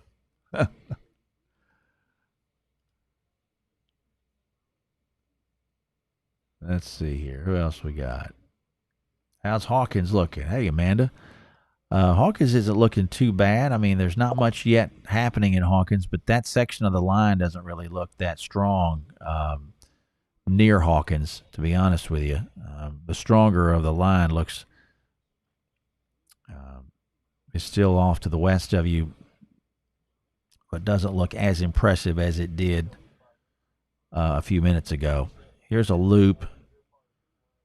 You can kind of see how it seems to almost be breaking up there. It's not breaking up completely, but it is definitely weakening there near Mineola. Tries to pick up in intensity. You get back south, right there towards, how's that, Edom, or Redland area? Yeah, there's Redland, Midway, 64. You take 64 east from there, and you'll pass right in front of the Tyler Airport there on the west side of Tyler. So maybe a little bit of hail there. New Harmony up 724. Toll 49, of course, loops through this area as well.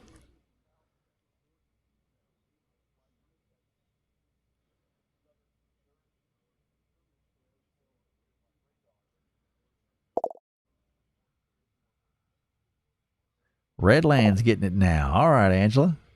I forgot you were over there. All right, yeah. So we got Redland on the map.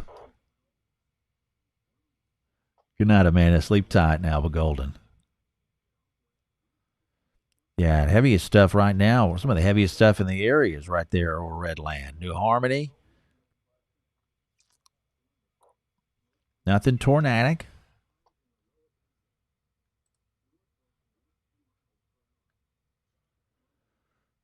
So it looks like Weather Service is going with a new severe thunderstorm warning for that's going to include Cass, Morris, and Titus until 1:30.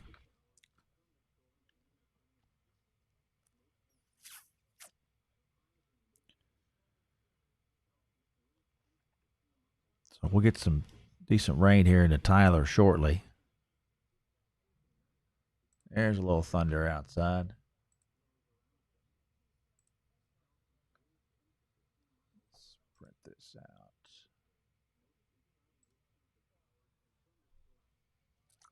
So we're coming up on 12:30, 12:27. Monday morning, a lot of folks with day off today for Columbus Day. At least a lot of the people in my business with real estate. Title companies are closed and banks shut down. We're still working, but it's all good.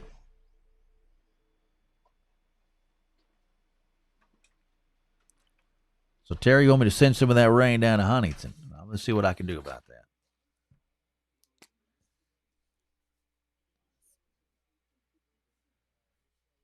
Yes. Morris, Titus.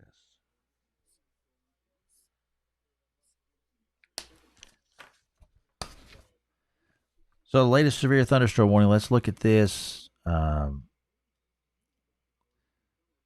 So, they're throwing in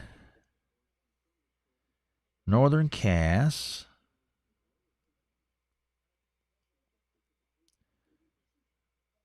Okay, let's do it through northern Cass, northern Morris, and Titus.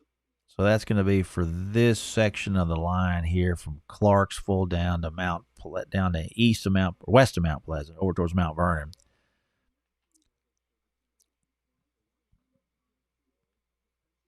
So So they're going to go ahead and just kind of broad brush that warning for this section of the line. Nothing. I'm going to have to switch over to the Shreveport radar here and as we go much further to the east.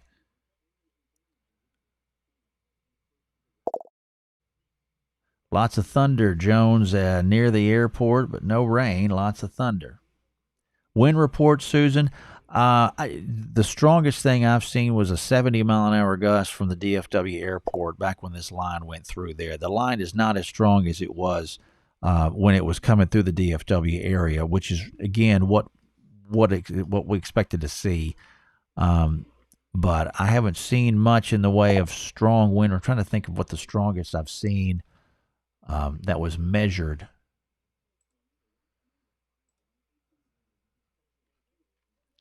And I can't really speak to much on measured wind gusts. I'm going to restart this. We're going to let that reset for a second, and we'll switch over to this other source.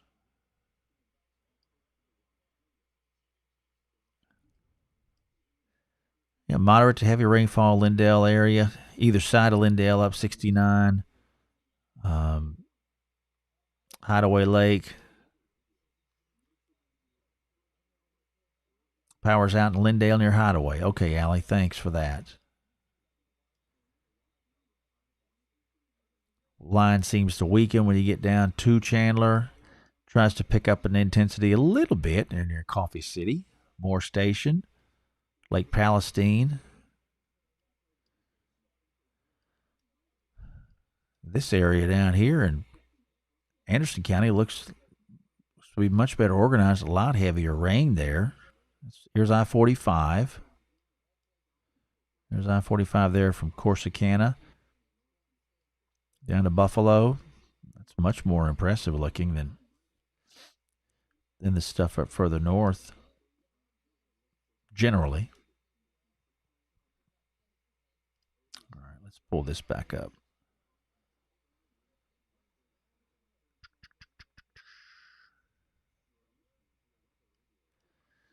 So, folks in Tyler, western Smith County,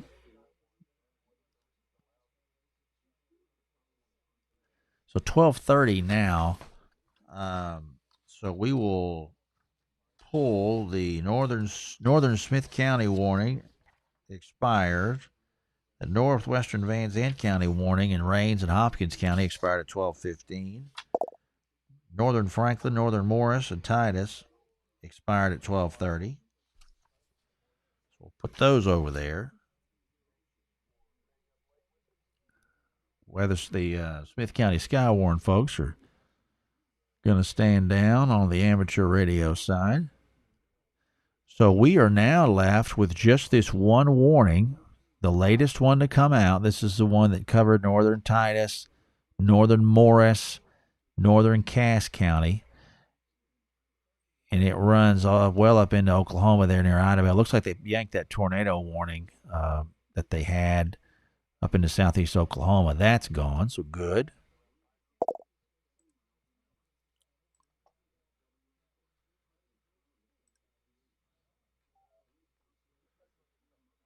Looks like Henderson County's shutting down.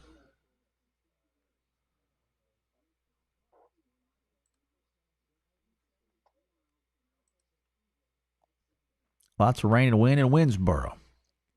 It is moving pretty fast. Lots of thunder in Bullard, lots of lightning. All right, Megan, thanks for that. Night, Peggy. Thank you, ma'am. You see, you just look at the you can make out how that lack of intensity there.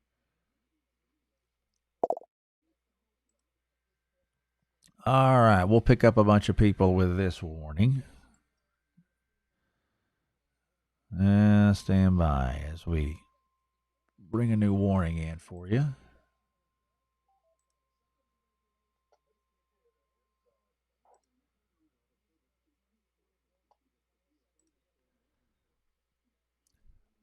All right, so let's see here. Let's hit this first.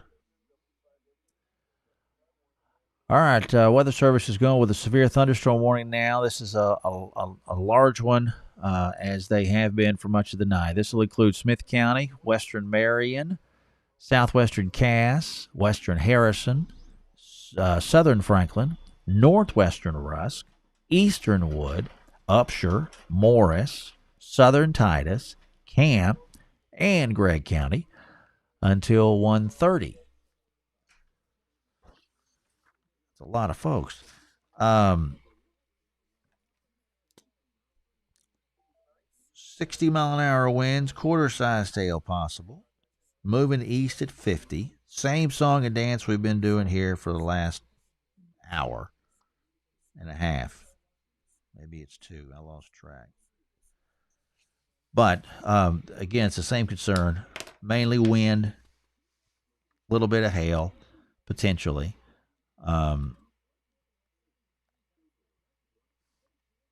So let's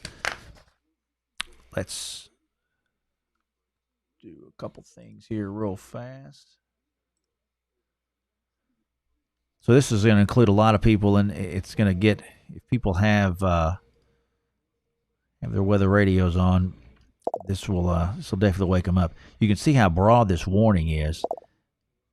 The new warning is this area here, this orange box. So there's your warning right there. The severe weather concern is going to be for this stuff right here. Okay? This stuff out here over Upshur County and Gregg County and all of that, Marion County, there's nothing severe in this. The only severe weather concern is going to be really the wind on the leading edge of this line here. If you're just now joining, it's 12:36, and the potential for some 60-mile-an-hour winds is mainly the driver for this, but again, there could be a little bit of hail in there, but there won't be much. But that's the reason why the severe thunderstorm warning, this new one, was issued. It goes officially until 1:30. This will be long gone out of Smith County before 1:30, as well as eastern Wood County and southern sections of Franklin County. It'll be gone before that, but it very well still may be playing on the eastern side of that box. Waiting in Kilgore. All right, Carly. Won't be too bad, and it's coming in pretty quick. So, lots of rain and wind. Pine cones are falling on the roof over there near the Tyler Airport. I'm not surprised about that, Joan. Heaviest of it's just about to get east of you, though. So hopefully that helps a little bit. Waiting for it to hit Tyler, right? I'm with you. How do you sign up for that? For what, Carly? Huge gust of wind just hit, Lee. Okay. Let me know what you're trying to sign up for, Carly, and I'll see if I can help you with that. So I'm not sure what you're talking about, but I'm sure we can figure it out.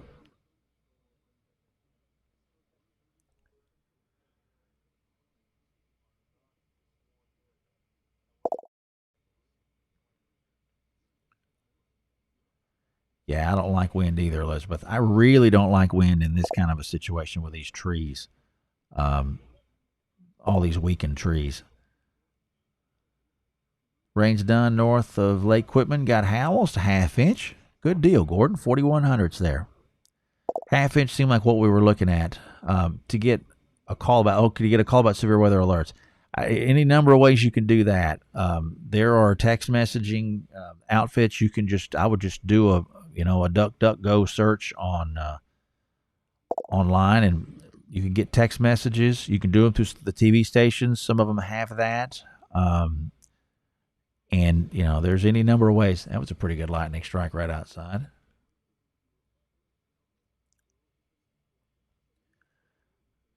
But there's always any number of things that you can that'll allow you to get text messages and the phone calls on that kind of stuff.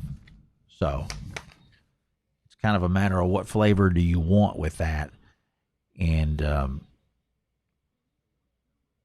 pick whatever flavor you want. Used to, you were kind of limited on being able to pick up stuff like that. Back, 10, 15 years ago, it was hard to find that kind of stuff, but it's gotten a lot easier with computers nowadays. So we got the lightning into Tyler now, and the thunder. I'm hearing that outside the window. The line is not terribly impressive looking on this end, but hopefully we get some decent rain out of it. I'm hoping for that. Temperature 78 here at the house. Ring does weather alerts. I didn't realize that, Andre. That's kind of cool.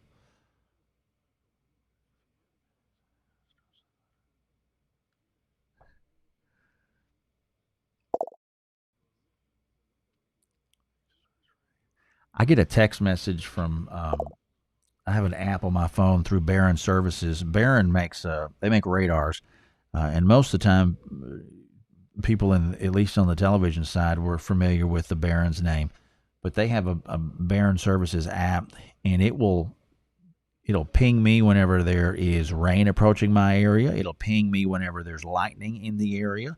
It'll ping me whenever there's a strong storm coming in my area. It uses the information on my location services. It's kind of handy, and I'm sure there's other stuff that do that as well. Hey, Greg Davis, good to have you here, man. So that might be something for you to look at. But like I said, there are a number of folks out there who provide that kind of thing. So all right, 12:40. A lot of folks are hopping in now because they're getting woke up either by the thunder or the severe thunderstorm warning that might have lit up on their phone. We don't have any severe weather per se in Tyler proper. We've got some hefty rain coming through and some pretty decent wind, which is probably coming through at about this point. But I haven't seen anything crazy spooky yet, and have not. Let's see here. Yeah, I haven't received any notes about any severe weather here in town. Let's do this though real fast. Let me Hey Dean, good to have you here, man. Appreciate you, brother. Let's see what is going on at the office.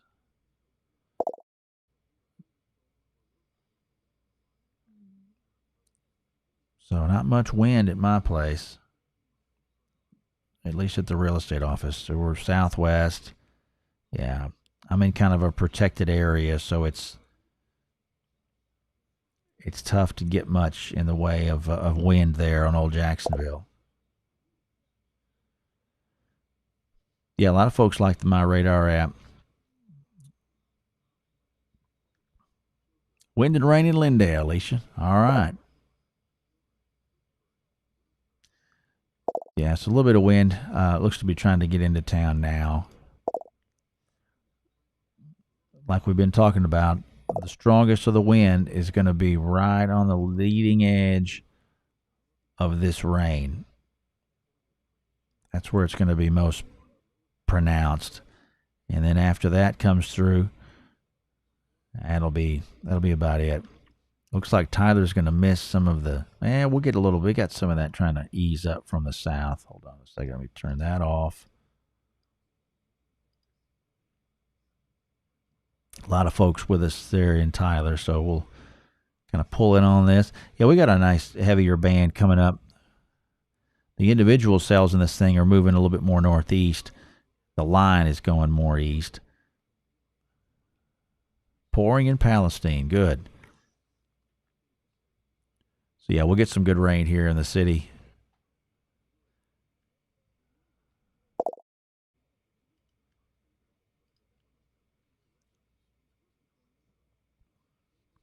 Nothing too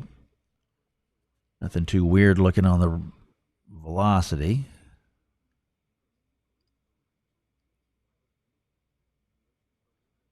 Yeah, it's filling in over the city again, so that's good, at least from the rain perspective.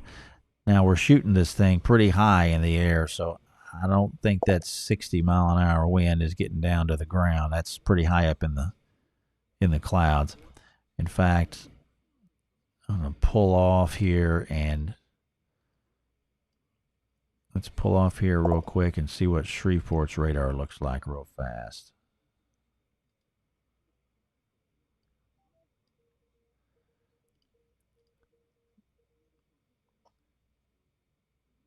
So that line looks looks a little more organized than it did here just a few minutes ago. So that bodes well for some good rain.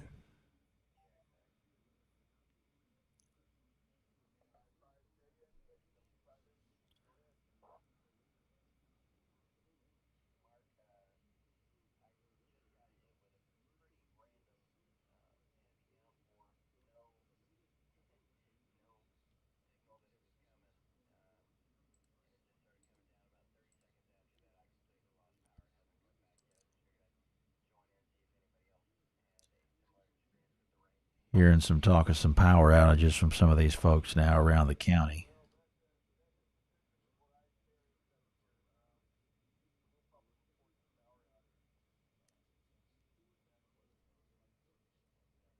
Yeah, we're gonna have power outage reports coming in, I think, for quite a few folks.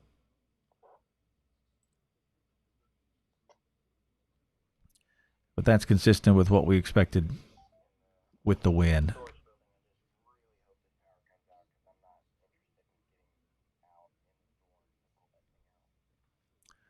So 12:45 now. Severe thunderstorm warnings. They're very broad in their outline tonight because of the line and the way this stuff works. Weather Service will just they'll go just county by county and just kind of blanket the area with them. And we will see the worst of this, or the strongest of this, I should say, looks to be coming into the western part of Tyler right now. I think we've had some additional development try to occur just on the leading edge of the line. So that's what's helping to bring some of the rain into the city, the eastern side of the city right now. Really gusted in Flint. Hey, Joe Henry. Thanks for that. Thanks for that, man. I'm not surprised to hear that either. Joe's in Flint, so again, leading edge is where that's going to be. That's called the gust front. A lot of times you'll notice how you'll feel this cool rush of air right before the rain starts, especially on a hot summer afternoon. You'll notice that. You can notice it any time, but sometimes it's a little bit more pronounced when when it's really warm. And that's that gust front swinging through on the leading edge. That rain cooled air sweeps out the front of the storm, and there you go. But that's also where some of the better severe weather potential is going to be sitting at on the leading edge of a storm too. So don't be surprised to see some power outages as this line sweeps across. Haven't seen anything tornadic. I'm not seeing really even as much, and we didn't see a lot of hail potential anyway about over the last hour or two, but especially not now. Looks even less indicative of that.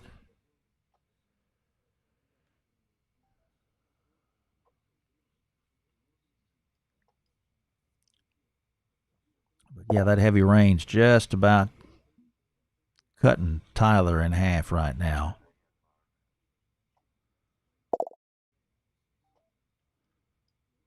Nothing in Edom, Kaylee. You guys are quickly wrapping it up there. Any signs of significant hail in South Tyler? Wonder if I need to get the car in the parking garage, Reed. No, I think you're okay with hail, man.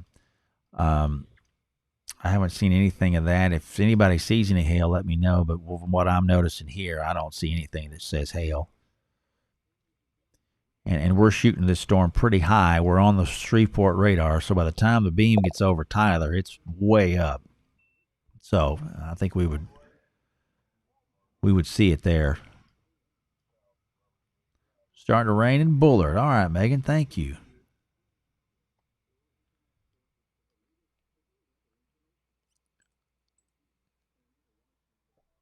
Yeah, it's raining here at the house now. We're over by the mall.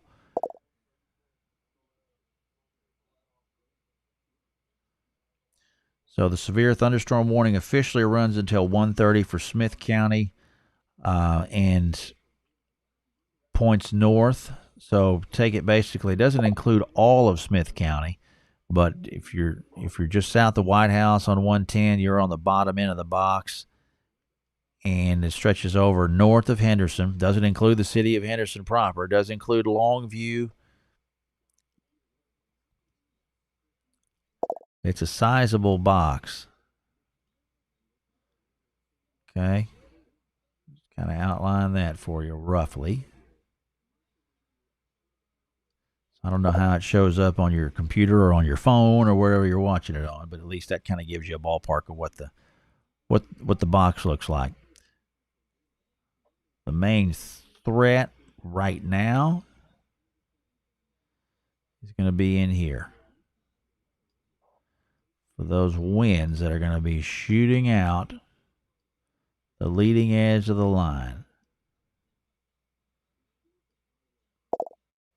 Okay. Coming down in Tyler, Greg. Yeah, it is. Hit some heavy rain on I-20 east to 69 heading east. Okay, Valerie, that makes perfect sense.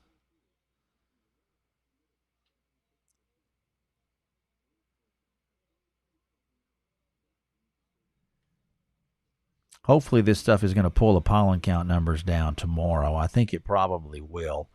If I know last week the ragweed was really ramping up, and I think typically what we'll see after a good rain like this, the rain comes in, it kind of helps to settle the dust, helps to kind of scrub out the pollen, and you'll see, at least a day's worth of relief from that. But it also spikes the mold count, which is, tough for a lot of folks too, but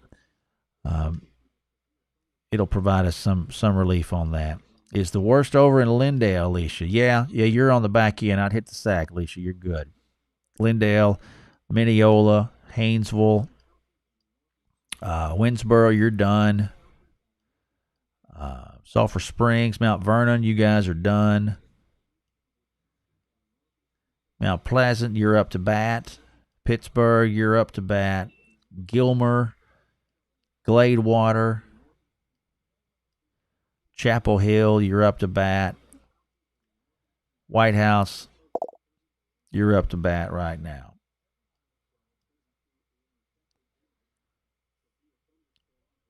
Jacksonville, you're on deck. Natchez, you're up to bat now. Palestine, you are in it and going to be on the back end of it here 25 minutes.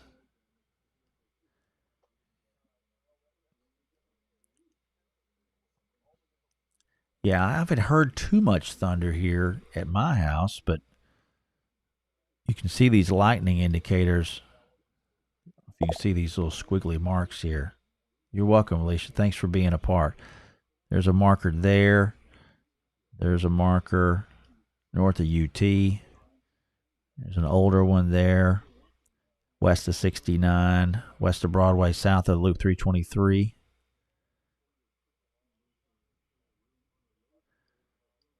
So based on the radar, heaviest rain on the east side of Tyler now. Pine Springs area back south. TJC inside the heaviest of the rain core. There's Paluxy, 69. Lindale's gone quiet, Marianne. Good. Yeah, you guys can hit the sack in Lindale. Flint got some hefty rain there now. Maybe a little bit of hail potentially near Owentown, but man, that's awfully sketchy. I don't know if it's even. I haven't seen any hail reports so far But just as we say that, we got another couple of pixels coming together there now. Right there, we're 271 and 155 split off near UT Health Center.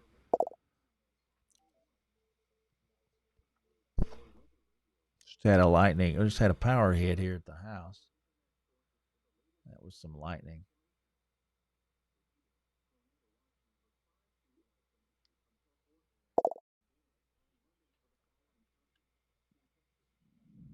Thanks, Jesse.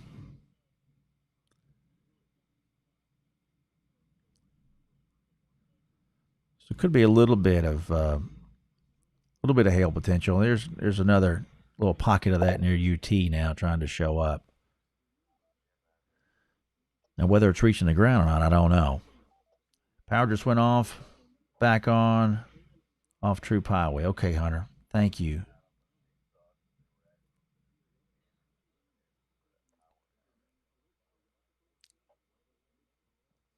We'll have a lot of people over the next few months who are going to discover that they have weaker trees on parts of their property, or at least some weak limbs from that February snow. And I think we're going to have to see that get itself worked out with these gusts of wind like this.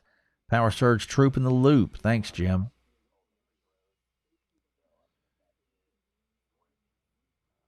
So right now, this line is kind of bisecting the county from northeast to southwest. There's that concentration of lightning near where we have what looks to be maybe a little bit of hail, at least some higher reflectivity returns. So that all is lining up correctly. That's what you would expect to see. Start time for Alto, Mindy.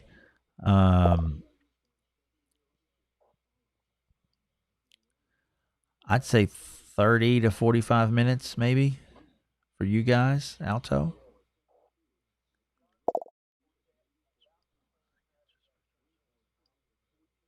Starting the rain in Gilmer. Gail, thank you for checking in with that. Lightning and rumbling. Yeah. Gilmer's got some lighter rain there. Doesn't look as intense as the rain over Smith County, but we'll take what we can get, Miss Gail, this time of year. October is traditionally it's one of the top 5 wettest month for Tyler and for Lufkin. A lot of folks don't realize that, but it is we get a lot of rain this month typically. Although I don't think we're going to get quite as much this year as we normally do. Starting in Palestine. Good. Thanks, Sunshine.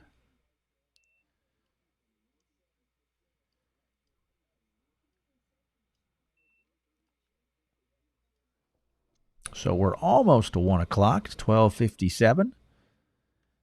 Thanks for being a part of this this morning with me.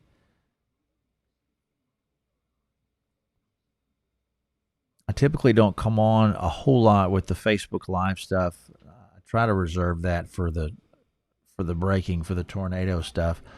But I thought this evening it would be good to hop on and talk and just kind of catch up with you guys. I know we haven't had a lot of rain. We haven't had a lot of severe weather. I haven't had any severe weather since June. I was looking back in the database. The last severe weather report that we had in East Texas, you got to go all the way back to, I think it was June the 8th to see any severe weather reports. And that's a long time. That's a long time to kind of hang out of the scene there. And so with stuff coming through at night, I remember a lot of folks over the years telling me how the storms make them nervous at night, especially when there's lightning. So figured we could hop on and just kind of hang out here for a bit and kind of toss the ball around. Heaviest of the rain now getting on the southeast side of Tyler. You're welcome, Lee. Thanks for being a part. I appreciate that.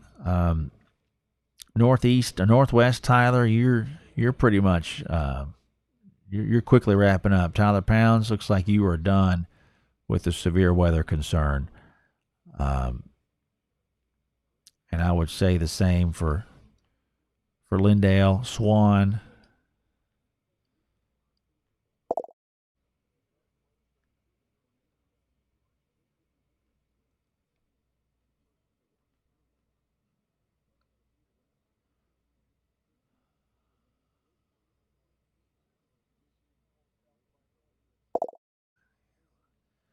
looks like Weather Service Shreveport is also going to start to, or they're going to continue handling these storms for the time being that are coming through Cherokee County,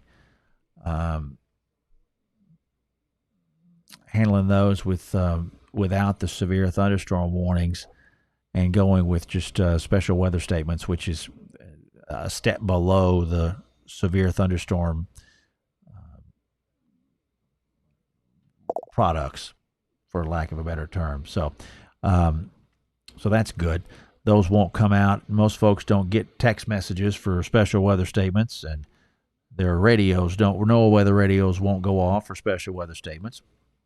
Doesn't mean that it's not lightning and thundering and raining hard, but if the wind's not meeting that severe weather criteria, or the hail is not making it, or there's no tornado or no flash flooding, then they'll handle that stuff with what's called a special weather statement. So that's good news there for sure. But it doesn't mean it can't make you nervous when the thunder claps real loud, and I get that. Thunder on 747 south of Jacksonville. Good deal. Joan, get some rest.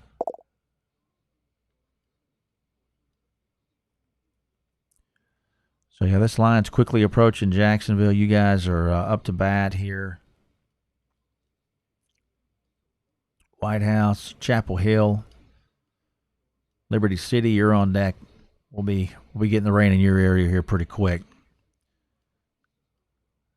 Same for Gladewater, you are right up on it. So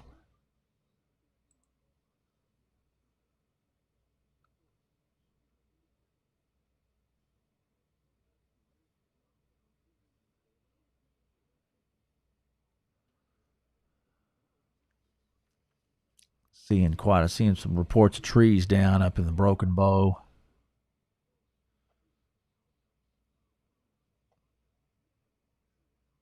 They had that tornado warning up in the Broken Bow area earlier on. Back here in our area, moderate rainfall there, Upshur County, Camp County, got a pretty decent piece of that line there. East side of Pittsburgh now going up into southeastern Titus County, and then another batch of moderate to heavy rainfall north side of Mount Pleasant. And the storms seem to be getting a bit more organized as you get up closer to the Texas-Oklahoma border and points north of that.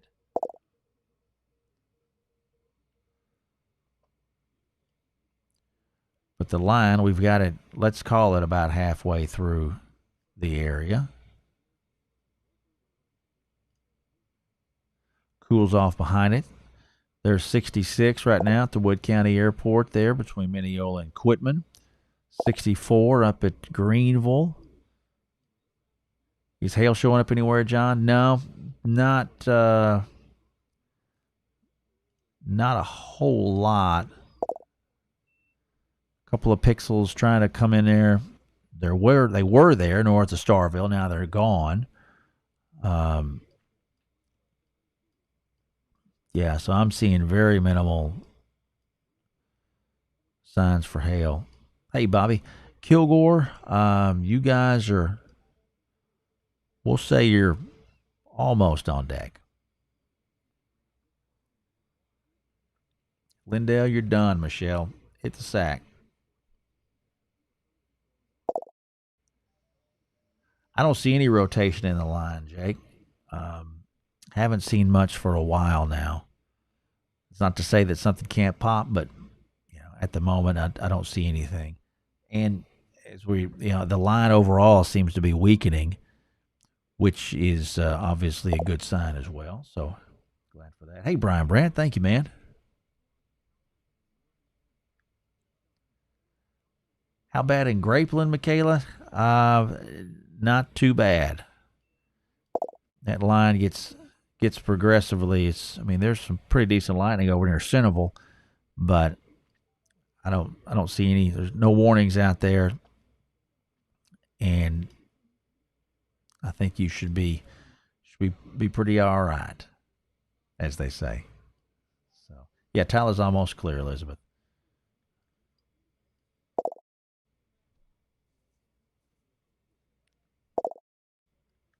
North Tyler's finished. Southeast and East Tyler's still in the heavy rain, but if there was going to be major severe concerns, it would be in this area right out here. That's where our wind's at. You're welcome, Michaela.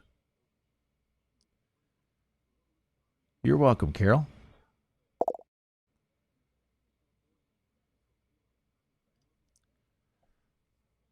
Hawkins and Wood County.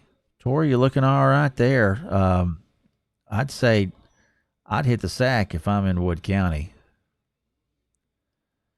Hawkins is about out of the back end of the rain, so I think you're looking good. Thanks, Mary. Appreciate you.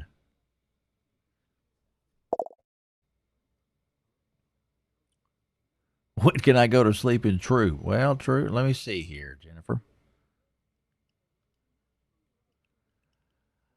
I think you'll be able to hit the sack here in about another 30 to 40 minutes, probably, Jennifer. You'll get a pretty good gust of wind here in the next 15 to 20 minutes, probably, if that long. And then from there, the rain will pick up, and we'll be shutting her down not too long after that. Glad to help out, Mitch. Appreciate you being a part of it, man. What kind of winds Longview and Kilgore expect? Well, not much based on what I'm seeing or what I have seen. But, just as I say that, we'll keep an eye on this little area right in here. We'll keep an eye on this little notch right here. Maybe nothing, but anytime we're seeing any kind of a notch in a line like this, that's, if dynamics are right, that's where we could see something try to start turning. So we'll just be watching that there south of Starville.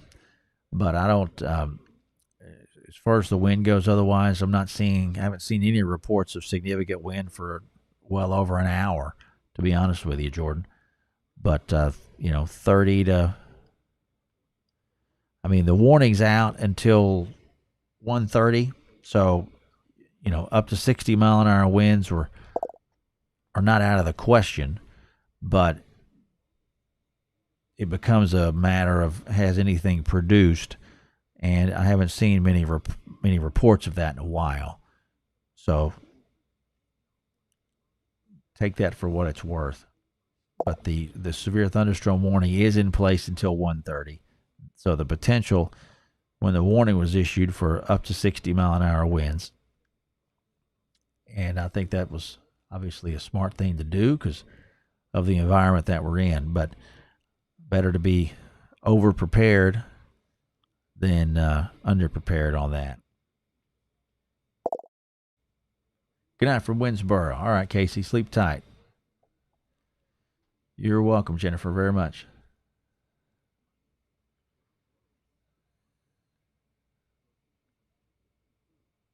Glad we could help, Jordan.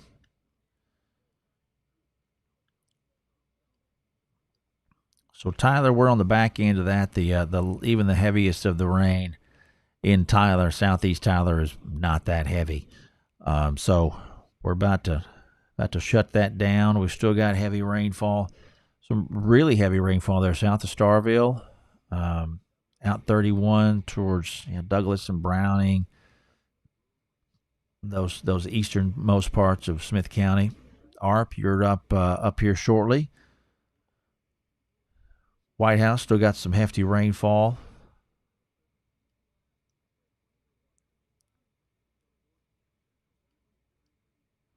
Jacksonville, you are up to bat right now, so you'll have some some pretty hefty rainfall into the Jacksonville area shortly. And we'll run that across from west to east and get into New Summerfield and Ponte, and there's Gallatin and Rusk. I had some folks asking about Rusk here a while back, and even about Alto. So nothing tornadic down in that area. I know our folks in Alto are still.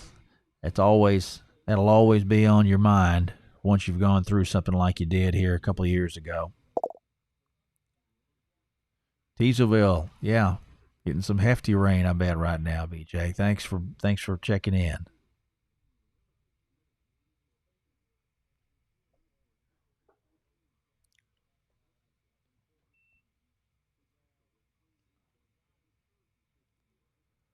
Still seeing some lightning out my window that faces east here in town.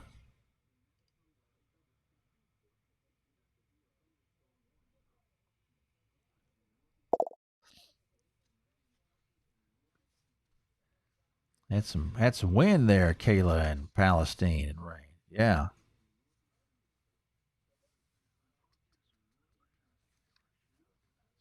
Hey, thanks, John. I appreciate it, man. Thanks for the kind words. We'll try to get some rest at some point. We got to get up in the morning and get ready for the day and put our 7-day together. Hopefully, we'll have that out for you by 7 o'clock or so.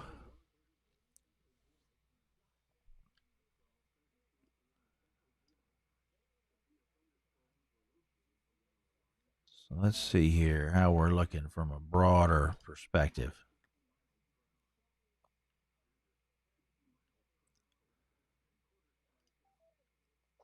So we've got 2 warnings really right now. 2 warnings that cover a ton of counties. But this big box here, south of Mount Pleasant, and then there's another box north of Mount Pleasant. And those are the only 2 warnings that we have in place.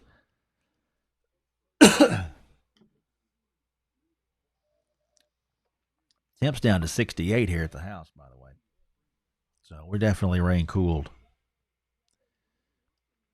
Severe weather threat is now really only into the extreme eastern part of Smith County. So that would put it. Let me shut this loop down here. So that would put the severe weather threat near Starville, but especially back to the east along 31.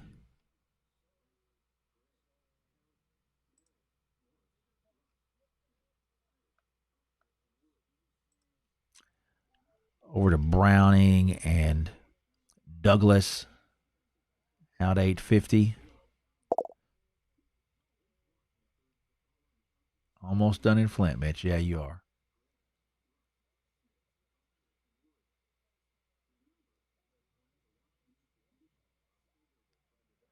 Appreciate you, Miss Gail. Thank you. Thank you very much. Here in the Thunder in Kilgore, Carly. Good.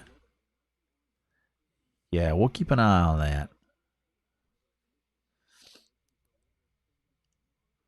Let's look back in here.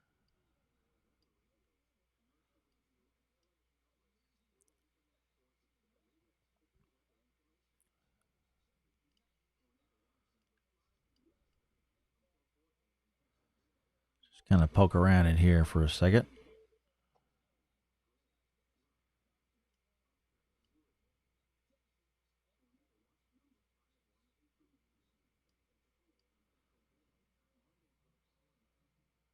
Bit better wind down there east of Chapel Hill.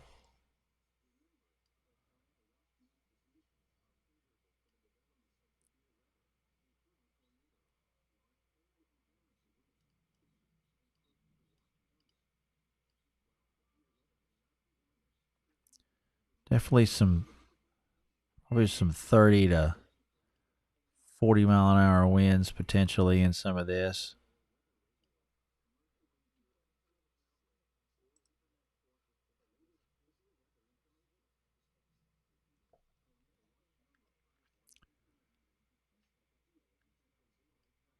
Just trying to look at some of the wind speeds in this. Again, the radar beam is pretty high when it gets to this point, so you can't expect all of this to be getting down to the ground. So it says 44 there, but if it's getting down to the ground, I'm doubtful of that. But you'll notice how the stronger winds are right here on the leading edge. See that? 44, 49. You step back into the heavier rain and the wind speeds will drop off. That's that gust front that we talk about. Right there, just before the rain gets there. Or just as it's getting there. But usually it's just a little bit out ahead of it.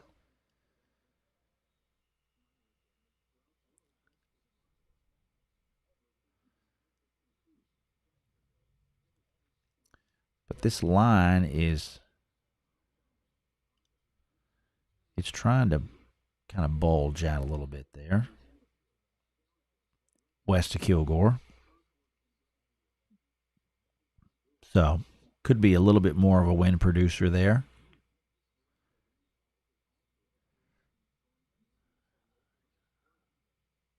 So I don't see anything. I don't see any rotation on that. I know, Carly, you had asked about that. I don't see anything rotating, but it could be presenting a little bit better wind potential. Rain's coming down to Jacksonville. We don't have power already. Sorry about that, Katie. Yeah.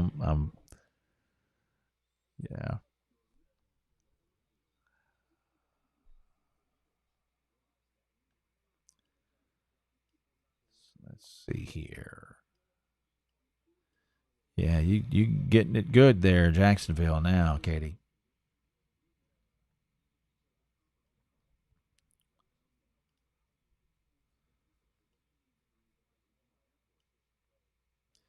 That'll plug over towards New Summerfield, and they'll get in on the fun in Gallatin. Good folks in Ponte.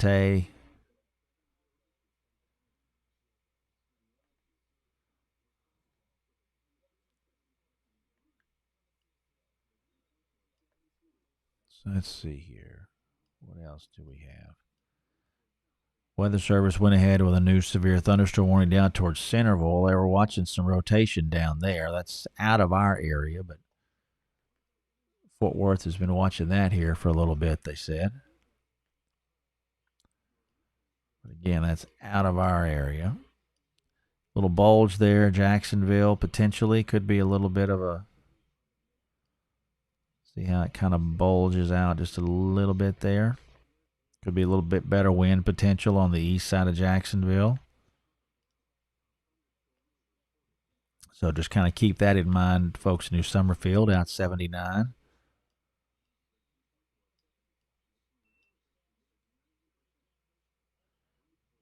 Another little pocket of that. Liberty City, you are on deck right now.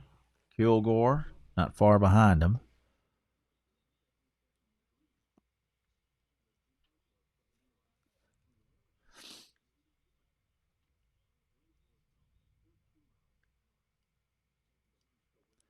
Gilmer, you guys on the backside of it. 271. Pittsburgh, y'all are done. Mount Pleasant, you're done. You still got the warning in place, but y'all are through. Sleep tight, Mount Vernon, Holly Lake Ranch, Quitman, Winsboro.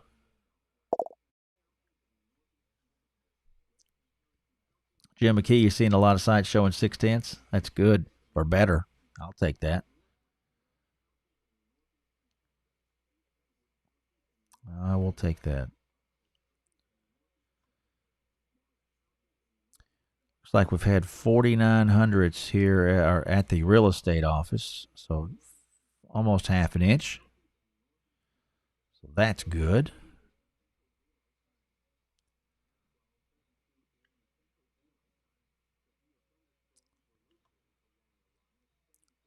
It looks like we have a little bit more rain going to come through, so we'll get close to that 6/10 mark too, I think. Temps down to 68.5, dew points down. Since we're after midnight, everything changes over. Had a whopping gust of 5 miles an hour at my protected spot there on Old Jacksonville. There's a lot of shield coming off of that Grace Community Church building, but I'm sure we had a little bit better wind than that. In fact, I tell you what, let's look at let's see what has gone on at Tyler Pounds. So Tyler Pounds, let's go 5 minutes. So Tyler Pounds has had a gust of 23, gust of 28. It was a gust of 30 back before midnight. Gust of 29. It's generally been breezy this evening. Had some pretty darn good wind gusts earlier. 32, 31. So that's good.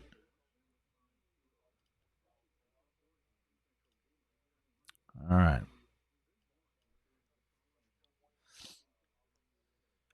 1:20. We've got 10 more minutes on this Smith County severe thunderstorm warning. And then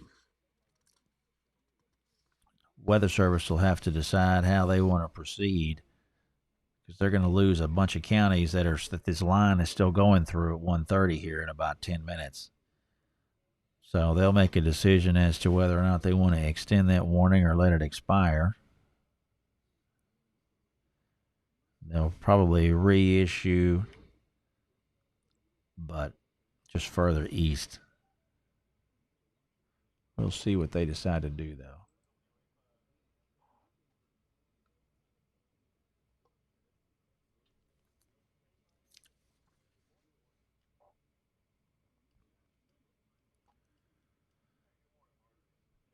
Rainfall should be slacking off here pretty quick in Jacksonville. And there's a new scan coming in.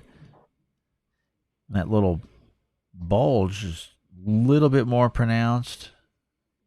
It looks a little bit, it's got a little more to it now.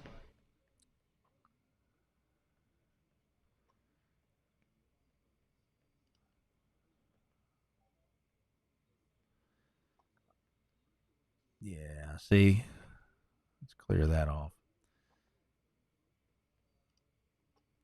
See what I'm talking about here?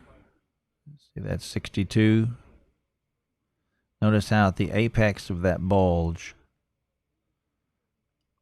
we're looking at wind velocity on the left, and then the reflectivity on the right. The stuff you're normally used to looking at on your radar on your phone is what's on the right-hand side. This is the same area. So see Jacksonville. Okay. But notice that area where it's kind of bulging at now. We're seeing those 60 mile an hour returns in there. Even more so out here. There's a 70. So these winds are pushing. They're pushing that rainfall out. They're causing it to bulge. That's what's pushing that line out. So it's a pretty hefty wind in there between Jacksonville and New Summerfield. So you guys in New Summerfield, just be on the lookout for that, because that is coming. Now, how much of it's getting down to the ground, I don't know. But there is something there that's going to be a little bit of a better wind production taking place down there.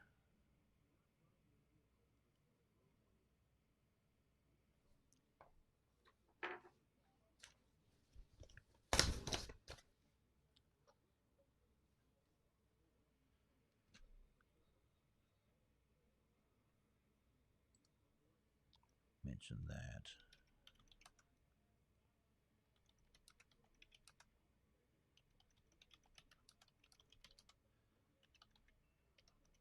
Pretty good wind potential in that pocket east of Jayville.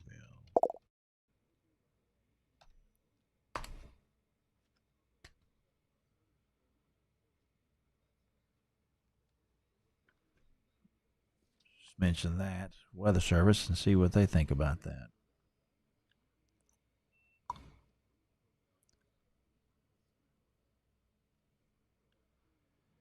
So we'll keep an eye on this area here. Winds into New Summerfield now. If it's going to be there, it's there. And those folks along 79. Ponte, you'll get a pretty good little gust here shortly.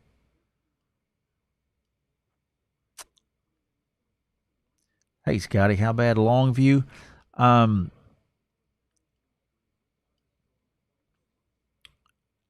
think you'll probably have some 30 to potentially some 30-mile-an-hour winds, 30 to 40-mile-an-hour winds in there. Doesn't look as pronounced. Doesn't look as pronounced for Longview as it does down south towards Jacksonville and New Summerfield. I'll say that. But some pretty hefty rain there, so that'll be good. Pretty good wind and rust, Dustin. Okay, thank you for that. I'm not surprised to hear that based on what we're seeing.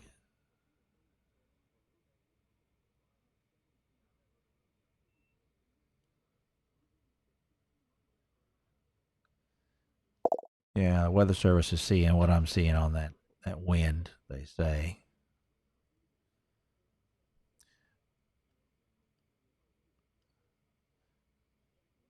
So if you are in that area of extreme eastern Cherokee County, there near New Summerfield, or you're down towards Ponte, but especially that New Summerfield area looks to be more of the apex.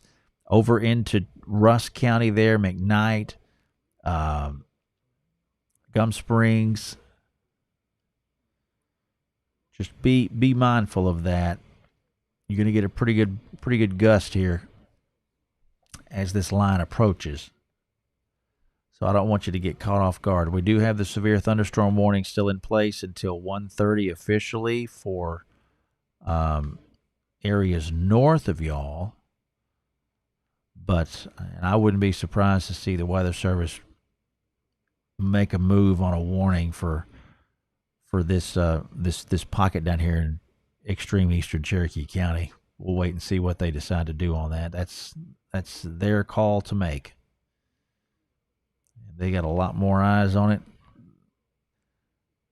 a lot more equipment than we do here, but it's still interesting to watch. So we're coming up on 1:30, 1:27 right now.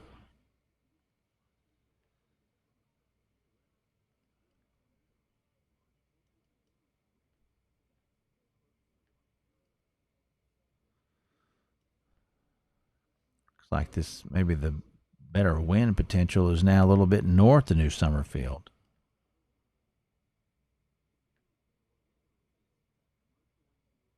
That 64 pixel there. And again, not all that's reaching the ground, but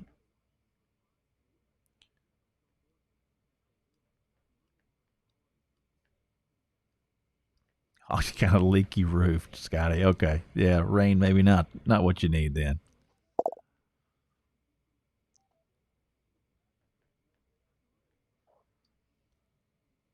Hey, Miss Rosanna, good morning.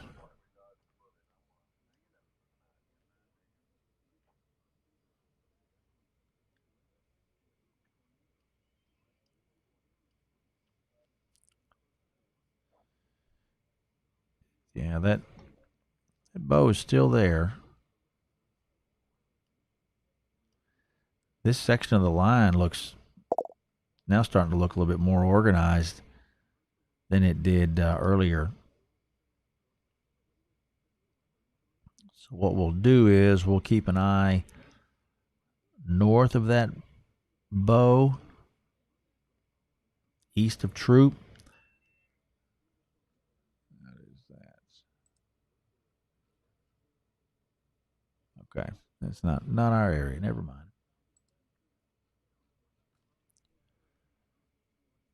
So, folks in Henderson, I would be ready. I'd be ready for some pretty good wind out of this thing. It's still probably 30 minutes away from you, but if it continues on this current path, I think you're going to have some pretty hefty wind on the west side of Henderson in the next 20, 30 minutes, based on what this little Boeing segment is looking like. You guys in Henderson are officially not in a severe thunderstorm warning for the moment, and the one that is officially out and just clips the northern side of the city will expire here in about 10 to 15 seconds. So we'll see what they end up doing with that. As we hit 130 and we cut that out. Yeah, there it goes. Glad to help, Ashley. Glad we could help. So it looks like for the moment we are warning free. So Wright City, you're in it now, aren't you, Robin? Okay.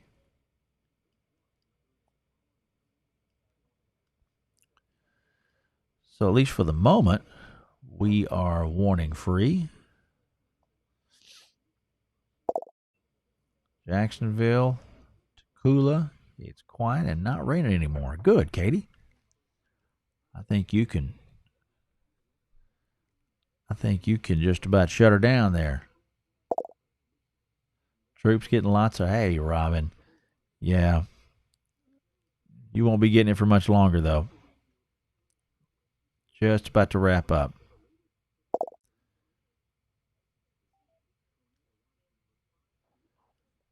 That little bulge is still there. Gum Springs, Highway 79, southwest of Henderson.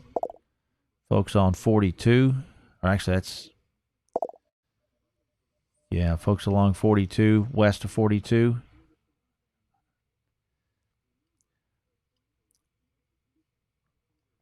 I bet you got some good rain in Liberty City. Yeah, you do, Laura.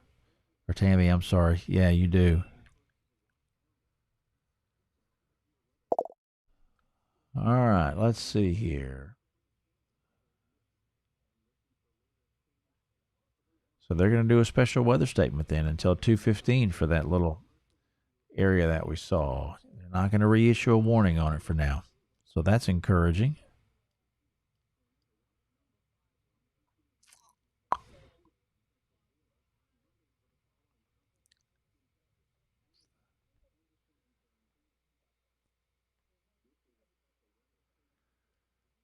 So that is good there. So we have pulled all of our severe thunderstorm warnings. That is good. We still have the tornado watch out officially, although we're clearing that severe weather threat rapidly in Smith County.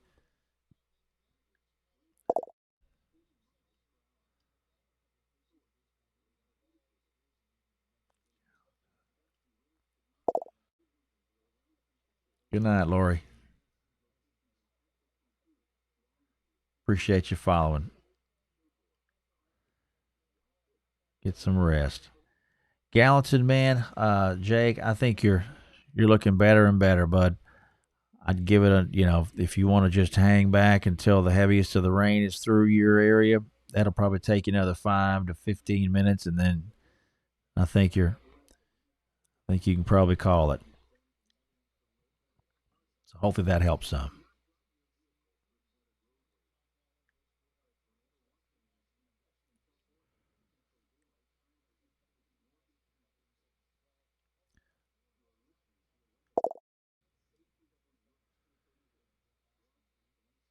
Concord near Troop.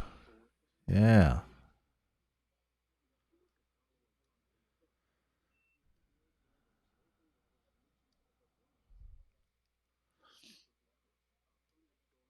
Getting pretty quiet over there near Troop. About to wrap that up.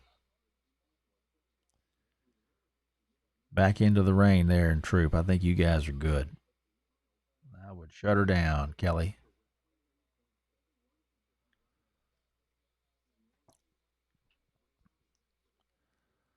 So we're going to watch this here for a few more. Get this thing into long view and Henderson.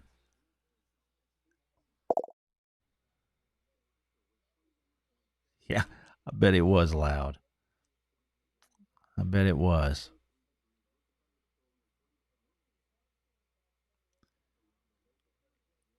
Clearing a lot of folks out here.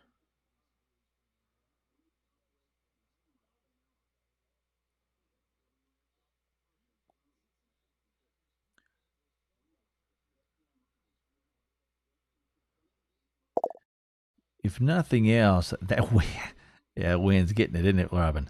If nothing else, this is a good. I think it's a good refresher as we get ready to. We're into our secondary severe weather season. Here we go. Okay, severe thunderstorm warning for Cherokee and Rusk and Smith counties. So I guess they decided to work that bow echo a little bit. Yeah, that is not surprising. All right, stand by. Severe thunderstorm warning.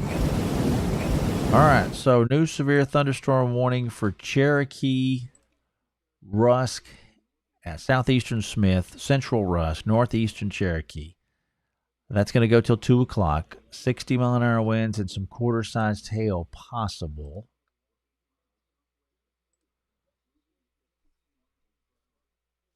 So, let's see here. They're not going to include Gregg County in that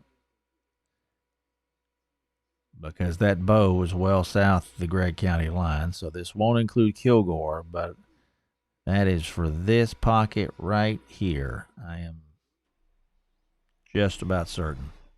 So let's get this off the printer.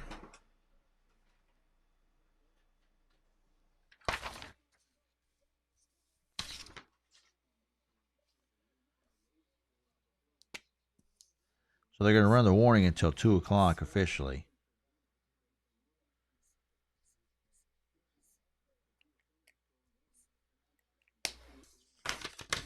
All right. Located near Turnertown or 8 miles southwest of Henderson. Yep, there is our little thing. That's what we were talking about. So we'll keep Henderson is in the box now. Springtown, Gum Springs, a lot of less populated pockets of Henderson of Rusk County. Here's the Rusk County Airport there on FM 13. So we're talking about folks just down from Price. There's Carlisle High School over here at the intersection of 42 and 13. All the way down to McKnight.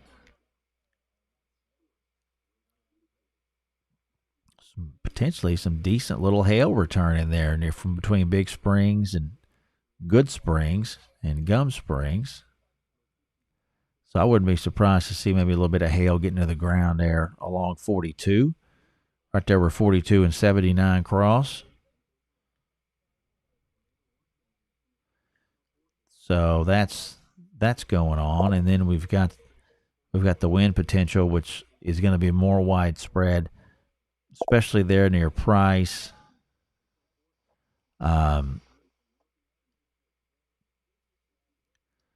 Price is pretty much dead center on this wind threat, in my opinion, and just east of Price. So there's Joinerville. There's a 64 that runs into Henderson out of Smith County.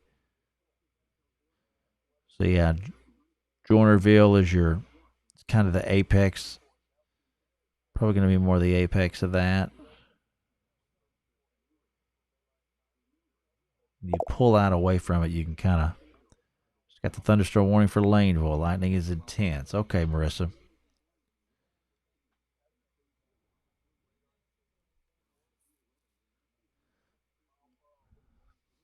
I don't see any. I haven't seen anything that looks disconcerting from a rotational perspective. But look at this wind in here: 67, 69,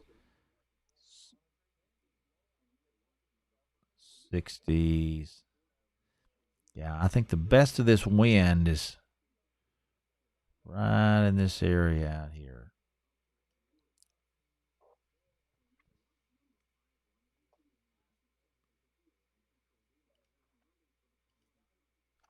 So we're gonna have some pretty good wind coming into Henderson here shortly, west side of Henderson. Um,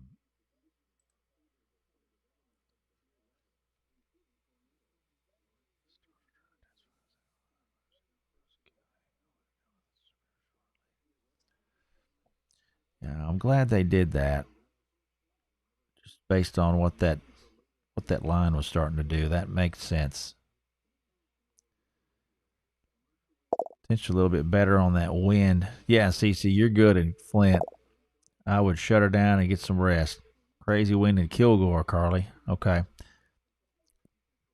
It's not as crazy as probably what they're seeing south of Kilgore on the north side of Henderson, I'm thinking.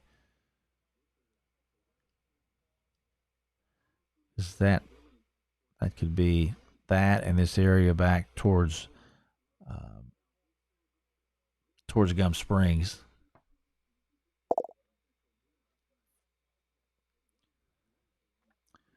Jordan, I mean, I like Radar Omega. I'm using that a lot nowadays. They make a good product. They've got velocity and all of the other tools that we like to look at, um, VILs and correlation coefficient, all that kind of stuff. Radar Omega does a great job of that. A lot of folks like Radar Scope too, which I've used them for a long time. So it's really kind of a matter of picking a product or an app that you enjoy working with and that does what you need it to do. Because we all have different things that we need. But I think those are the two apps that you'll see those a lot more um, in the weather world, I guess, for folks who do a lot of that, whether it's chasing or other mets. Um, Usually, a lot of folks will I think they kind of toggle back and forth between those two. So hopefully that helps some. Okay.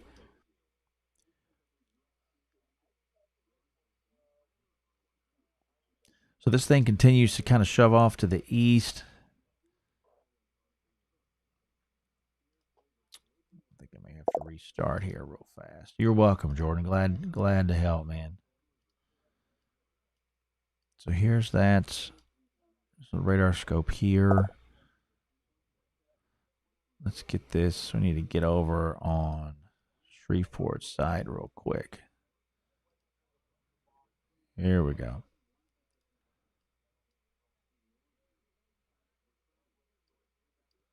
Let's get this on dual pane.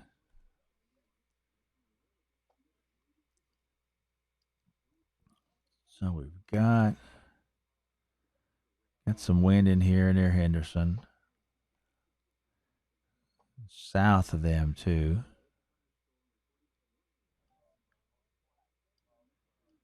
And this is still showing a lot more wind down here, New Summerfield area.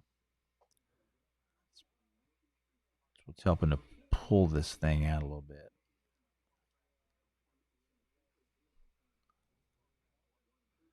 Teaselsville's quiet. Headed to bed, BJ. Good for you. Thank you.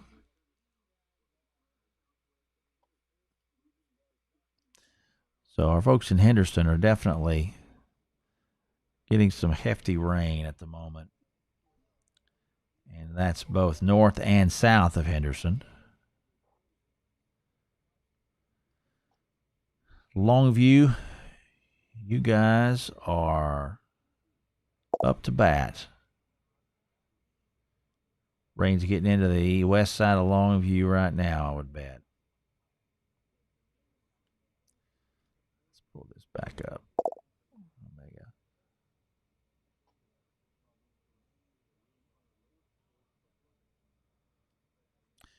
So we've got the rainfall into the east or west side of Longview now, Gregton area. So Longview proper, you will get yours here shortly. Very heavy rainfall. Going to swing in from west to east like it has with everybody else. Probably 30 to maybe 40 mile an hour winds. Okay, heavy rain in central Longview, Tracy. Thank you very much. So we've got the heavy rainfall. Again, the radar here is about, it runs 3 to 5 minutes behind on most of our next rad stuff. So, what we're seeing here is a little bit ahead of what it's displaying, but that's just the nature of the beast. Close to the mall, Tracy. Thank you very much.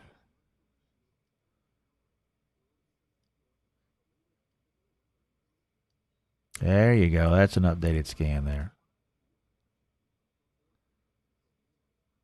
So here's Longview.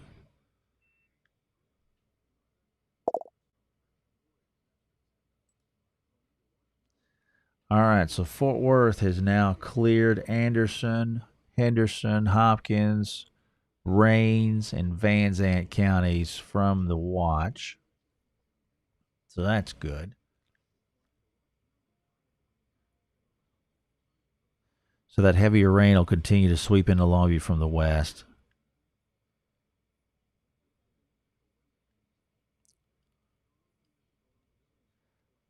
Lighter to the east, heavier to the west. Starting to rain in Alto.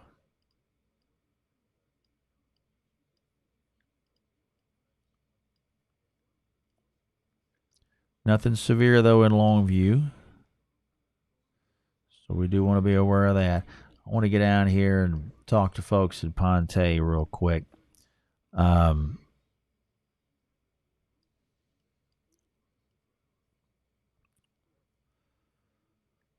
right. So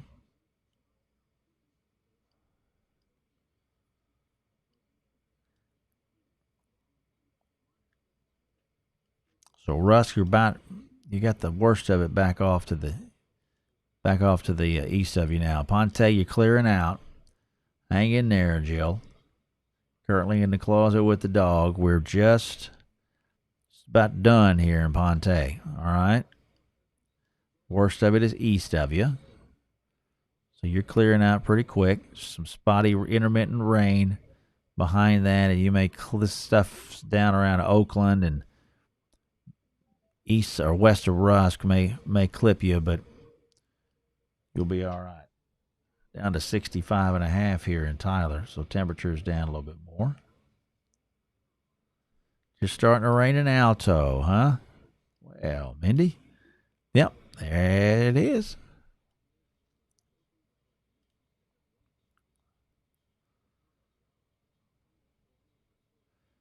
So here's a loop from southern Cherokee County.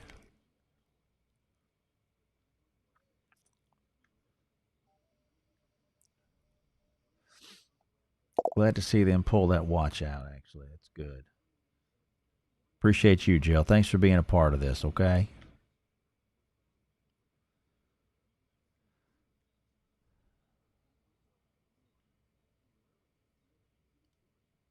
So we'll get some rain in Nacogdoches here for too long. And Lufkin, same story. Only warning we have is for this central Henderson County area, or central Rusk County, I'm sorry. They couldn't make it easy by giving us Rusk in Rusk County and Henderson in Henderson County. They had to confuse it on us, didn't they?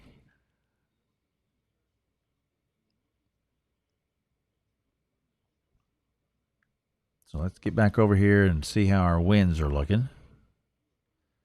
Still some decent wind out there. Not as pronounced as it was earlier. Look out on this leading edge too. See if we see anything here. Not much going on there. So that's good. This area seems to have weakened generally. There's a few hotter pixels in there, but for the most part, this thing seems to have settled down somewhat. So that's good. Still some really hefty rain, though. Henderson back over to New Prospect, and there's Martin Creek. Tatum, you guys are about up on deck.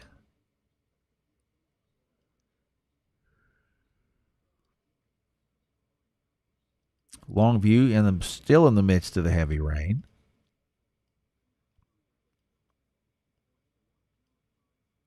Kilgore, you're about out of the heaviest of the rain, so you are swiftly coming to an end on that. Pretty much got the heaviest of it. A lot of it is east of 259 now.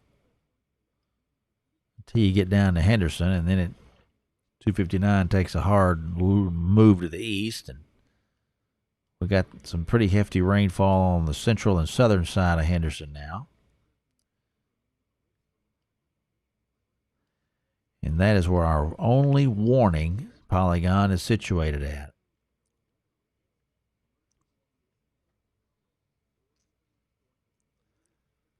So at 149, 150.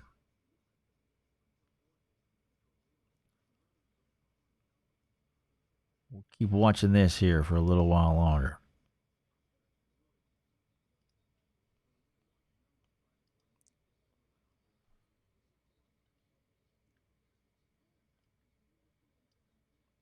Another source here.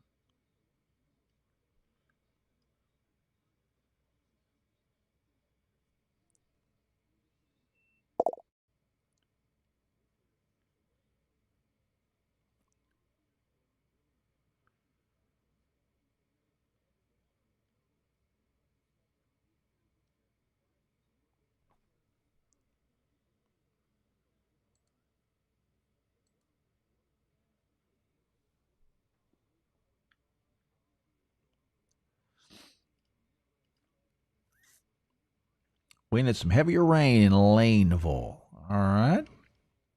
Thanks, Marissa. Get back in there and we'll look around a little bit more.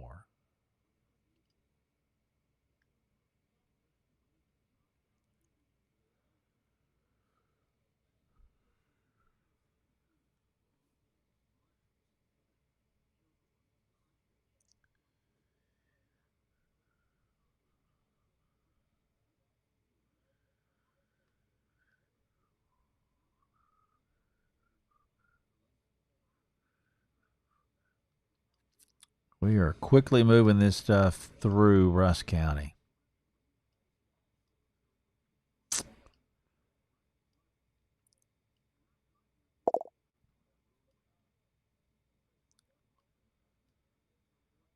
You guys just hang in there. Just about. We're completely out of Smith County now with it.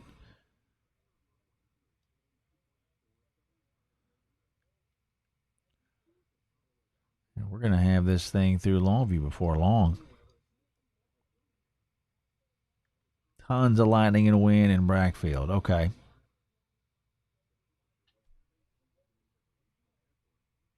Thanks, Jenna.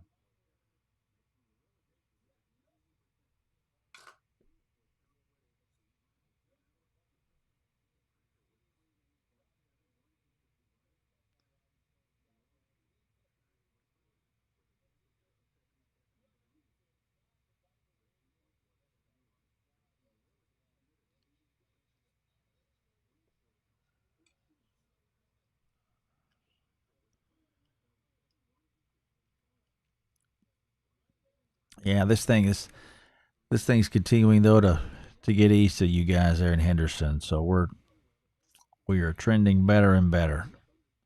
Yeah, but a lot of good rain there coming into Brackfield right now. Heaviest stuff in Russ County is going to be along 259 there, north of Minden. Let's call it that.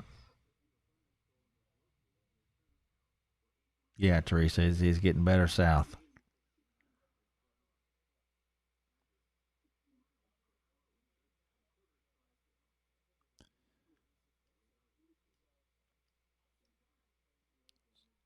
The line almost kind of does a little zigzag, just kind of stretched there.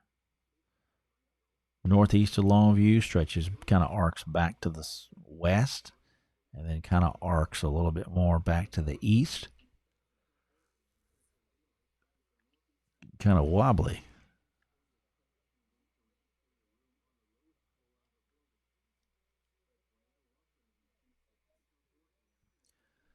So we'll walk this thing here for another few minutes.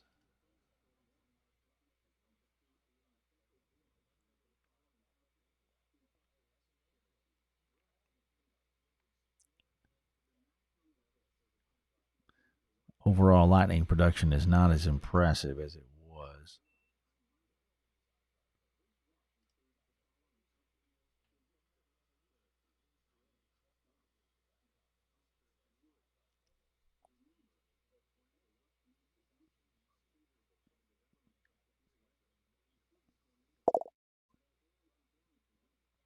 Thank you, Teresa.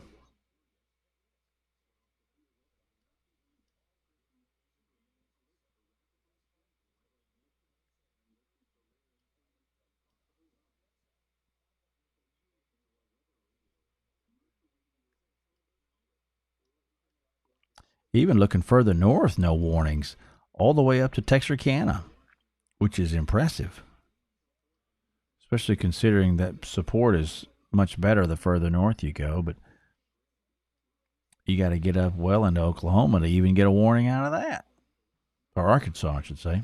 So that's good. Bodes well for folks in Cass County and Marion, and a little bit of redevelopment trying to occur back over northeastern Wood County there, south of Winnsboro. We'll have some spotty sprinkles and light rain here and there after the line comes through over Smith County and even over Henderson County.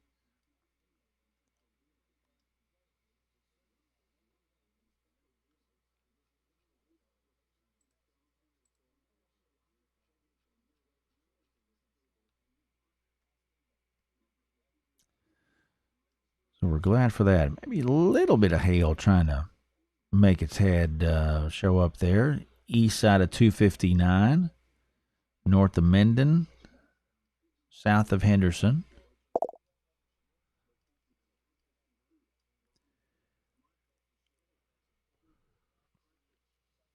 Good deal, Janie. Glad we could help out. You guys sleep tight in Kilgore, okay? Thanks for hopping in here tonight. So we'll hit this thing here for a few more minutes. Let's let this warning expire at 2.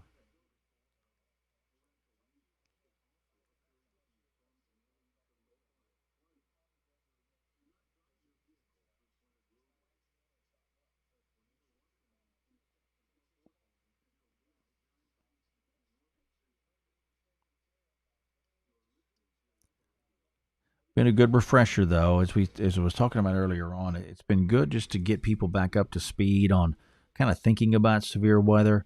Whether it be NOAA weather radios, making sure those are operational. You got batteries, and kind of putting together that mindset as we go into the winter or closer to winter and into the fall with the potential for severe weather to be back in play. And with as mild a summer as we had from a heat standpoint, we really dodged a lot of bullets from the heat because of all the rain that we had during the earlier part of the year. But we kind of went through that quiet spell during the bulk of the traditional summer months, and summer is usually dry anyway, but it usually isn't as dry as it was this year.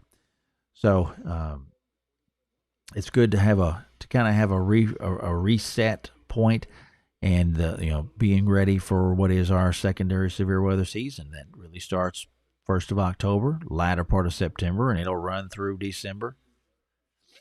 And then we get into the heart of the winter weather season, and the potential for that. So it's been a good thing to kind of get back in the swing of it, and Melinda, things are looking okay for Nacogdoches. I don't see anything that's really all that disconcerting from my perspective here. The line looks fairly, it doesn't look very organized that far south. You'll have, a decent little burst of wind come through on that out ahead of the rain, but I don't see anything really alarming in that section of the county, or that section of the line, or in that part of Nacogdoches County. So I think you're gonna be all right for now. Thanks, Teresa. Have a good night. Excuse me, but it is something to. It's The 2 rain that you do hours. get there in Nacogdoches is going to be moderate to heavy at times. There's some pretty good rain down there coming into that region, but not as much wind concern there. And just the line overall looks weaker there than it does back up into Rusk County. So you're very welcome. So we have got 2 o'clock here. And that has got the Weather Service expiring their severe thunderstorm warning for Rusk County. So that is good news.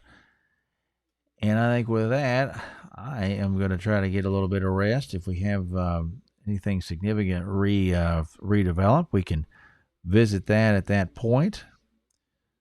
We've got rain exiting out of Longview now, back into that. It's going to rain pretty hard from back west to Carthage down into the Cushing area. So beware of that. But there's some pretty decent lightning in there as well. But overall, from a severe weather perspective, not looking too disconcerting for the moment. Glad it's quieting down in Tracy, in Longview, Tracy. Good deal. Thank you for that. So you guys have a good rest of your morning. We will try to get up in time to have you a 7-day forecast here closer to 7 o'clock, and get back at it for the rest of Columbus Day. If you have the day off today, best to you. Enjoy that, and of course we are here. If you have questions anytime, feel free to email. You've seen the email address on the bottom of the screen, as well as following us on. Thank you for following us on Facebook and all the other social platforms. With that, you guys have a good night, and we will talk here very, very, very soon. Okay? Good night, everybody.